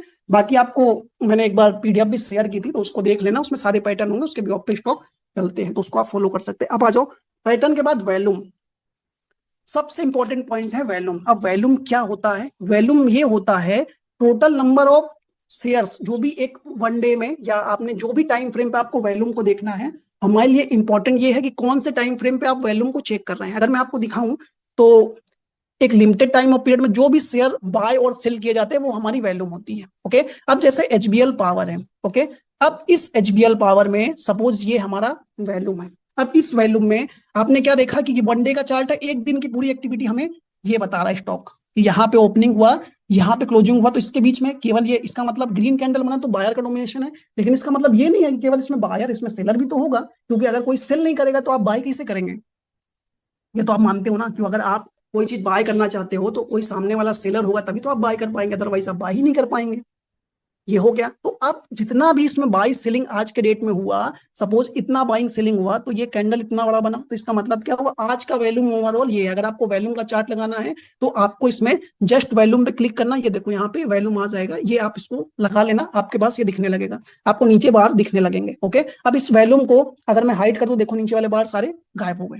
ओके, लेकिन अगर आप इसको ओपन करके रखोगे तो आपको समझ में आएगा कि किस लेवल पे कितनी सेलिंग हो रही है और कितनी ज्यादा यहाँ पे बाइंग हो रही है। और वॉल्यूम मैंने आपको तभी जब स्टार्टिंग में ही बोला कि मार्केट में जितने भी मार्केट के पार्टिसिपेंट होते हैं, जो ऑपरेटर होते हैं या बिग प्लेयर होते हैं, वो हमेशा हमसे हर चीज छुपाने की कोशिश करते हैं कि रिटेलर को अगर ये पता चल गया तो हम जो प्रॉफिट बनाने वाले वो हमारा प्रॉफिट नहीं बनेगा, वो प्रॉफिट कौन बनाएगा? रिटेलर ही बना के जाएगा। इसलिए मार्केट में सारी चीज न्यूज को दबा के रखते हैं, मैनेजमेंट का आउटलुक दबा के रखते हैं, सब कुछ दबा के रखते हैं, लेकिन ये सब कुछ को, ये वॉल्यूम को, लेकिन ये वॉल्यूम को नहीं छुपा सकते।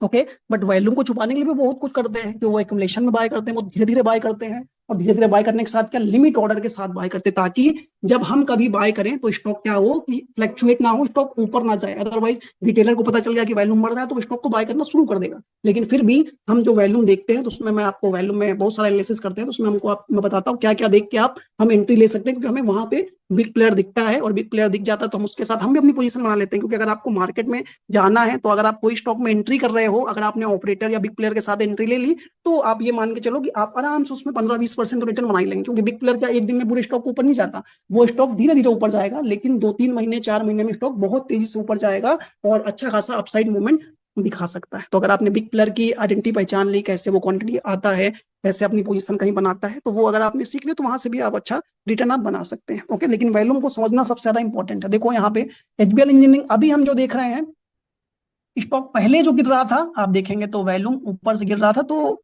सेलर एक यहाँ आया था, ऊपर सेल किया, फिर उसके बाद थोड़ी थोड़ी सेलिंग हो रही थी।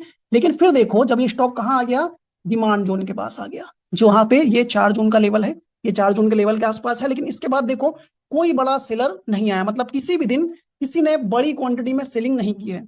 दिख रहा है यहाँ पे एक थोड़ी सी आई है ये, लेकिन ये कहाँ पे का है, ये इस लेवल का आसपास का है ये।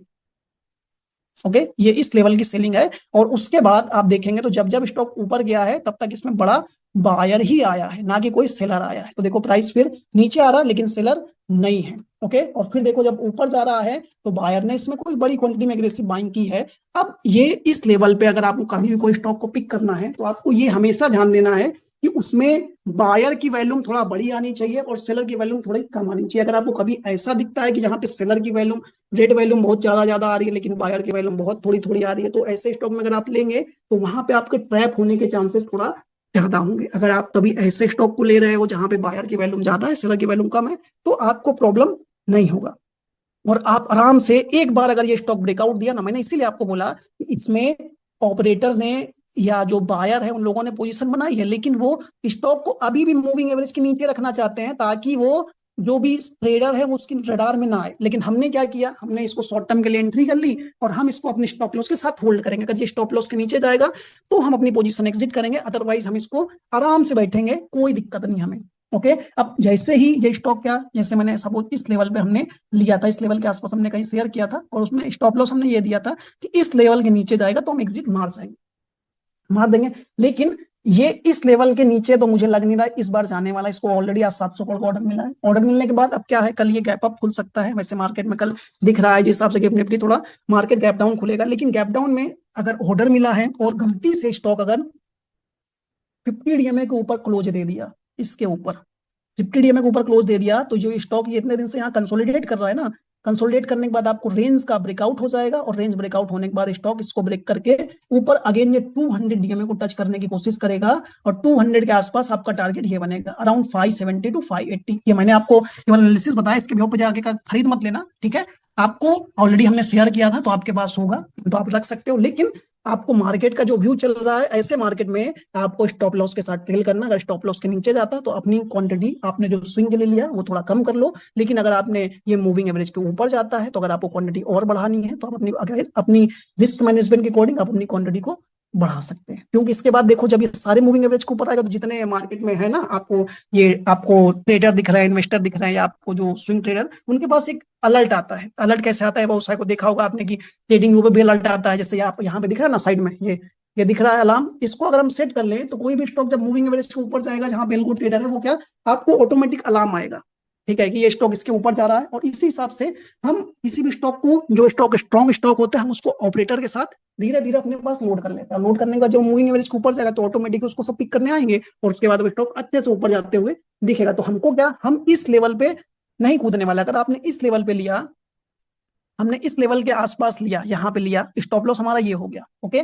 लेकिन अगर आपने इसके ऊपर लिया तो भी आपका स्टॉप लॉस ये बनेगा। तो हमने अगर इस लेवल के आसपास लिया तो हमारा स्टॉप लॉस यहाँ पे बहुत छोटा होगा, हमारा रिस्क बहुत कम है, लेकिन रिवॉर्ड अगर ये इसके ऊपर निकल के टारगेट हमारा यही बनेगा। लेकिन जो यहाँ पे लिया उसका टारगेट तो यही बन रहा है और स्टॉप लॉस देखो उसका ये बन रहा है, मतलब उसका रिस्क रिवॉर्ड उतना फेवरेबल नहीं होगा जितना रिस्क रिवॉर्ड हमारा फेवरेबल होगा। इसलिए आपको चार्ट के साथ साथ मूविंग एवरेज और आपको वैल्यूम, ये सब का भी डिटेल आपको ये प्रॉपरली आना चाहिए। अगर आपको आता है तो आप अच्छे से ट्रेड कर पाएंगे, ओके। ये हमारा एक एचबीएल इंजीनियरिंग का चार्ट है। मैं इसके साथ अगर आपको एक दिखाऊं तो एचबीएल इंजीनियरिंग के बाद अगर मैं एक दूसरा स्टॉक दिखाऊं, इंडियन न्यूम पाइप, ओके। इसका पाइप सेक्टर पे तो ऑलरेडी डिमांड है, आप देख रहे हो गर्मी इतनी ज्यादा है तो पावर अभी आपको बहुत सारा सोल्टेज वाटर क्राइसिस भी होते हुए दिखेगा।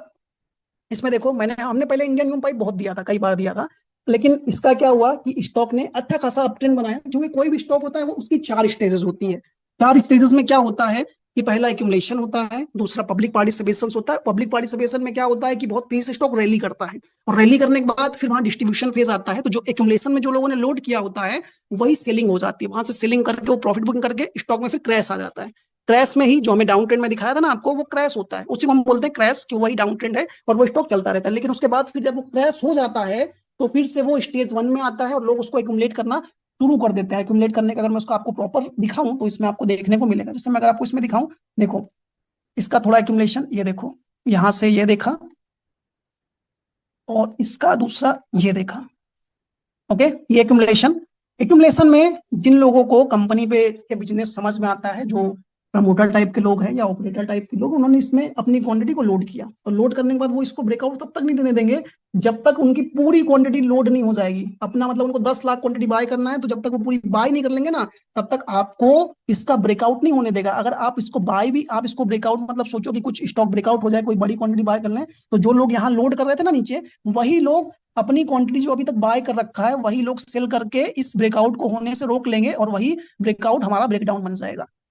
क्योंकि उनको अपना क्वांटिटी को बाय करना है और जब तक उनकी क्वांटिटी बाय नहीं होगा तब तक उनको क्या प्रॉफिट मिलेगा। सपोज उनको 10 लाख लेना था, मिला कितना, 50,000, तो क्यों ब्रेकआउट होने देगा, वो बड़ी क्वांटिटी लगा के इसको रोक लेगा। देखो एक बार ऊपर जाने दिया था यहाँ पे, लेकिन यहाँ पे क्या उनको अपनी क्वांटिटी फुलफिल नहीं हुई। अगर मैं आपको दिखाऊं, अगर वैल्यूम में, वैसे ये तो मैं क्लास में पढ़ाता हूँ लेकिन मैं आपको फिर भी दिखा रहा हूँ, देखो वो लोगों ने ट्राई किया कि इस रेंज में हम स्टॉक को बाय करेंगे। देखो एक बार उसने फेक ब्रेकडाउन दिया कि यहाँ पे आप बाय करो, आप मतलब अपना स्टॉप लॉस लेके निकल जाओ, लेकिन हमें वॉल्यूम में क्या दिख रहा है कुछ नहीं दिख रहा, सीधा सा कोई सेलर नहीं दिख रहा है हमें, तो हमें ये मान के चलना है कि भाई यहाँ पे कुछ नहीं हुआ, ये केवल हमको ट्रैप किया गया, मतलब हमारा एसएल हंटिंग हुई है यहाँ पे। ये एसएल हंटिंग करके हमारा डिमांड जोन को ब्रेक करके एक बार नीचे क्लोजिंग दी, देखो फिर ऊपर आ गया, 2 से 3 दिन रुका, फिर देखो ऊपर आ गया और फिर डिमांड जोन के ऊपर आ गया। ऊपर आने के बाद देखो फिर कंसोलिडेट कर रहा है धीरे धीरे, कंसोलिडेट करने के बाद देखो धीरे धीरे बायर आता है, लेकिन सेलर एकदम लो है, दिख रहा होगा आपको। फिर बायर आया, फिर देखो यहाँ क्वांटिटी एकदम ड्राई हो गई, ना तो बायर ज्यादा रहा ना सेलर आ रहा, एकदम स्टॉक साइडवेज हो गया, कोई इस पे ध्यान नहीं दे रहा। लेकिन फिर देखो डिमांड जोन के पास आया, फिर देखो जैसे डिमांड जोन के पास आया तो डिमांड जोन के पास इनके ऑर्डर रहेंगे ही रहेंगे। तो देखो यहाँ पे इस सेलिंग दोनों ने की है, लेकिन सेलिंग ने जो बड़ी क्वांटिटी में ऊपर से प्राइस सेल हुआ, प्राइस तो गिरा, लेकिन देखो वैल्यूम आया क्या?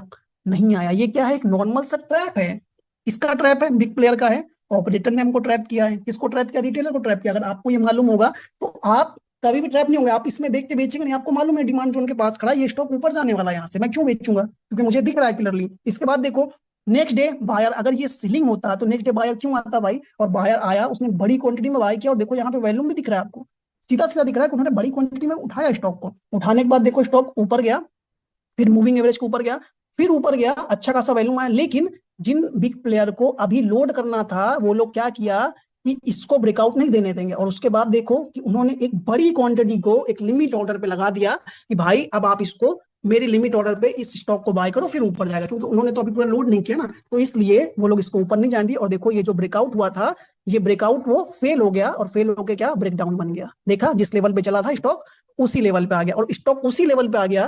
तो भाई जिनको यहाँ पे बेचना था, जिन्होंने यहाँ पे कुछ नहीं किया, जिसको ब्रेकडाउन देना था, उन्होंने रोका, लेकिन फिर उन्होंने देखो नीचे खरीदा भी इस लेवल पे। जब कैंडल बनी तो देखो इतना बायर आया, ऑल टाइम हाई। इससे पहले अल्ट्रा हाई वैल्यूम, इससे पहले कोई वैल्यूम ही नहीं आई इतनी ज्यादा। देख रहे हो कितनी बड़ी क्वांटिटी में बायर ने बाय किया, और बाय करने के बाद देखो क्या हुआ है कि उन्होंने धीरे धीरे फिर से एकदम वैल्यूम को ड्राई करके लोड किया। लोड करने के बाद फिर सारे मूविंग एवरेज के पास है। लेकिन अब यहाँ पे क्या पॉजिटिव न्यूज आया, पॉजिटिव न्यूज आने के बाद रिजल्ट ऑल टाइम हाई था, हाई के बाद स्टॉक ने रेंज ब्रेकआउट दिया, एक्यूमुलेशन का ब्रेकआउट दिया, ये रैली फेज में एंटर किया, और स्टॉक देखो ऑलमोस्ट इस लेवल से कहाँ गया, 300 से स्टॉक कहाँ पहुंच गया, अराउंड 600, मतलब डबल हो गया ऑलमोस्ट। देखो एक्यूमुलेशन कब से हुआ दिख रहा है आपको, जुलाई 2023 से लेके ये कब तक है, मई 2024, मतलब आप मान के चलो अराउंड 10 महीने। 10 महीने स्टॉक केवल एक रेंज में रहा, और देखो उसके बाद 300 से मई 2024 से हाई देखो कब बना है, सितंबर 2024, मतलब मई फिफ्थ मंथ से सितंबर अराउंड आपका 9 मंथ, मतलब 4 महीने में स्टॉक डबल हो गया, जो कि 10 महीने में केवल एक रेंज में घूम रहा था। तो अगर आपको ये प्रॉपरली सीखना है तब तो आपको पूरा क्लास में जाना पड़ेगा, क्लास आपको लेना पड़ेगा। अभी हमारा नया बैच अप्रैल में शुरू होगा, तो वहां पे मैं प्रॉपर समझाऊंगा, क्योंकि यहाँ पे इतनी जल्दबाजी में मैं आपको प्रॉपरली तो नहीं, लेकिन फिर भी जितना बता रहा हूँ इतना भी अगर आपने सीख लिया तो भी आप बहुत कुछ समझ जाएंगे। लेकिन अगर प्रॉपर सीखना तो आपको क्लास करना पड़ेगा। ओके, अब देखो यहाँ पे ये दिया ब्रेकआउट, तो उसके बाद देखो एक बार रिटेस्ट हुआ। रिटेस्ट क्या, जिस लेवल का ब्रेकआउट होता है यहाँ पे क्या, जिन लोगों ने बाय किया है यहाँ पे, कुछ लोगों ने तो बाय कर लिया, लेकिन जो लोगों ने मिस कर दिया प्राइस ऊपर जाने पे, जो स्मार्ट लोग हैं जैसे हमारे लोग हैं, जिनको हम टेक्निकल एनालिसिस आता है, हम समझते हैं स्टॉक को, तो वो लोग क्या करेंगे कि वो इस लेवल का वेट करेंगे, और वेट करने पे हमारा अगर इस लेवल पे आता है तो हम इसको बाय करेंगे रिटेस्ट पे। रिटेस्ट मतलब जिस लेवल का ब्रेकआउट हुआ अगेन स्टॉक उसको लेवल को टच करने आता है एक बार, फिर रैली होती है। तो आपको अगर आपने इस लेवल पे एंट्री मिस कर दी तो आप इस लेवल पे एंट्री ले सकते हैं, और आराम से इसके बाद आपको स्टॉप लॉस उसके नीचे, जहां पे लो बनाया उसके नीचे आप स्टॉप लॉस रखो, और आराम से धीरे धीरे स्टॉक ऊपर जाते हुए दिखेगा, और अच्छा खासा मूवमेंट दिखेगा जब स्टेज 2 में स्टॉक एंटर करेगा, क्योंकि यहाँ पे ऑलरेडी बिग प्लेयर ने लोड कर लिया। जो ऑपरेटर है उसने इस फेज में अच्छा खासा लोड कर लिया, देखो यहाँ पे अच्छा खासा स्टॉक गया। फिर ऊपर के फेज में जहां पे ये हाई बना है, डिस्ट्रीब्यूशन फेज, जहां पे बिग प्लेयर जिन्होंने लोड किया था इस स्टॉक को, वो लोग यहीं पे अपना प्रॉफिट बुक करके निकलेंगे, अपनी क्वांटिटी को एक एक्यूमुलेट करके, जैसे नीचे बाय किया वैसे थोड़ा थोड़ा बुक करेगा, फिर सारे मूविंग एवरेज के नीचे रह के स्टॉक धीरे धीरे धीरे धीरे गिरता रहे, क्योंकि हमको मालूम है अब यहाँ पे कोई बायर नहीं आने वाला है। ये देखो स्टॉक क्या डाउन ट्रेंड चल रहा है, आराम से कोई नहीं आने वाला। लेकिन फिर अगर स्टॉक डाउन ट्रेंड में चल रहा है, तो मैंने आपको वही बोला कि जब मार्केट में बियर फेज होता है या मार्केट गिर रहा होता है, उसके बाद ही मार्केट में सबसे बड़ा पैसा बनता है। सबसे बड़ा पैसा मार्केट में जब गिरता है, और मार्केट में जब रिवर्सल आता है तो ही बनता है। तो कभी जब मार्केट गिरे ना तो ठीक है, मार्केट गिरता है, मार्केट का चढ़ना और गिरना एक नॉर्मल नेचर है, आप इससे नहीं भाग सकते। ये आपको हमेशा स्वीकार करना पड़ेगा कि भाई अगर आप मार्केट में बुल फेज में साथ में थे तो बियर फेज में आपको रहना पड़ेगा। लेकिन जब मार्केट रिवर्स होगा तो वही पैसा जो आप पिछले 6 महीने में गिर रहा था ना, तो जितना आपने गिरा है उससे डबल पैसा आपको बना के देगा स्टॉक आपको 2 महीने में। मतलब जितना लॉस हुआ उससे ज्यादा आपको रिकवरी दे देगा 2 महीने में, क्योंकि रिकवरी होती है लोग बेच के, जो बेचे होते हैं फॉल में वही लोग बाय करने आता है। और जब मार्केट गिरता है तो सबके पास न्यूज आती है ना, आप देखो हर जगह आपको नॉर्मल टीवी चैनल पे भी आता था कि मार्केट पिछले 10 दिनों में बहुत गिर गया, तो आप लोगों के पास, नॉर्मल लोगों के पास खबरें जाती हैं, तो वो भी देखते हैं भाई मार्केट में क्या चलता है, क्यों कैसा बनता है, उनके पास भी धीरे धीरे नॉलेज आता है। और आजकल तो हमारे इंडिया में 22 30 करोड़ लोग तो कल ड्रीम 11 में टीम बनाते हैं अभी आईपीएल खेल खेल के। ओके, तो वो लोग बाद में मार्केट में आएंगे क्योंकि उनको जुआ खेलने की एक बार लत लग गई। अगर लत लग गई तो वो कहीं ना कहीं ऐसा स्टेज ढूंढेंगे जहां से पैसा अच्छा बनाया जा सके। ठीक है, तो वो लोग अगर इंटर करेंगे तो जो स्टॉक छोटे हैं जहां पे ये सब पैटर्न बनते हैं वो सब अगर आप स्टॉक पिक करना सीख गए तो आपको, आप इसका अगर ऐसे स्टॉक में आपने नीचे लेके भी छोड़ दिया ना जहां पे आपने ये एक्यूमुलेशन फेज देखा, ये देखो ये फॉल करने के बाद फिर से एक्यूमुलेशन फेज बना रहा है। जैसा ये फेज यहाँ बना रहा था अब ये यहाँ बना रहा है। अब जब ये मूविंग एवरेज के ऊपर आएगा ना तो इसमें शार्प रैली होगी, फिर ये स्टॉक शायद इस बार फिर से यहाँ ब्रेकआउट दे तो ये क्या इस लेवल को टच करे, इससे ऊपर भी जा सकता है क्योंकि इसका फंडामेंटल में कोई दिक्कत नहीं, कंपनी का फंडामेंटल एकदम बेटर है, कोई प्रॉब्लम नहीं, रिजल्ट ऑल टाइम हाई जा रहा है और इस सेक्टर में तो डिमांड भी है पाइप सेक्टर में। एक बार यहाँ गया तो फिर आपको इजीली अच्छा खासा मूव होते हुए दिखेगा। तो आपको वैल्यूम में ये सारी चीजें ध्यान में रखनी। बाकी ये तो वैल्यूम का छोटा सा पार्ट है, बाकी जो 90% हम क्लास में बताएंगे क्योंकि सारा कुछ बता दूंगा तो फिर हमारा कुछ नहीं रहेगा। ओके, अब ये हमारा वैल्यूम हो गया। अब इसके आगे क्या है वैल्यूम के बाद में, देखो वैल्यूम के बाद तो कुछ नहीं है, लेकिन मैं अब आपको ये सारी चारों चीजों का कोई ट्रेड आपको लेना होता है तो हमको ये चारों चीजों को ध्यान में देना होता है। ठीक है, अगर जैसे सपोज मैं आपको एक स्टॉक दिखाता हूं,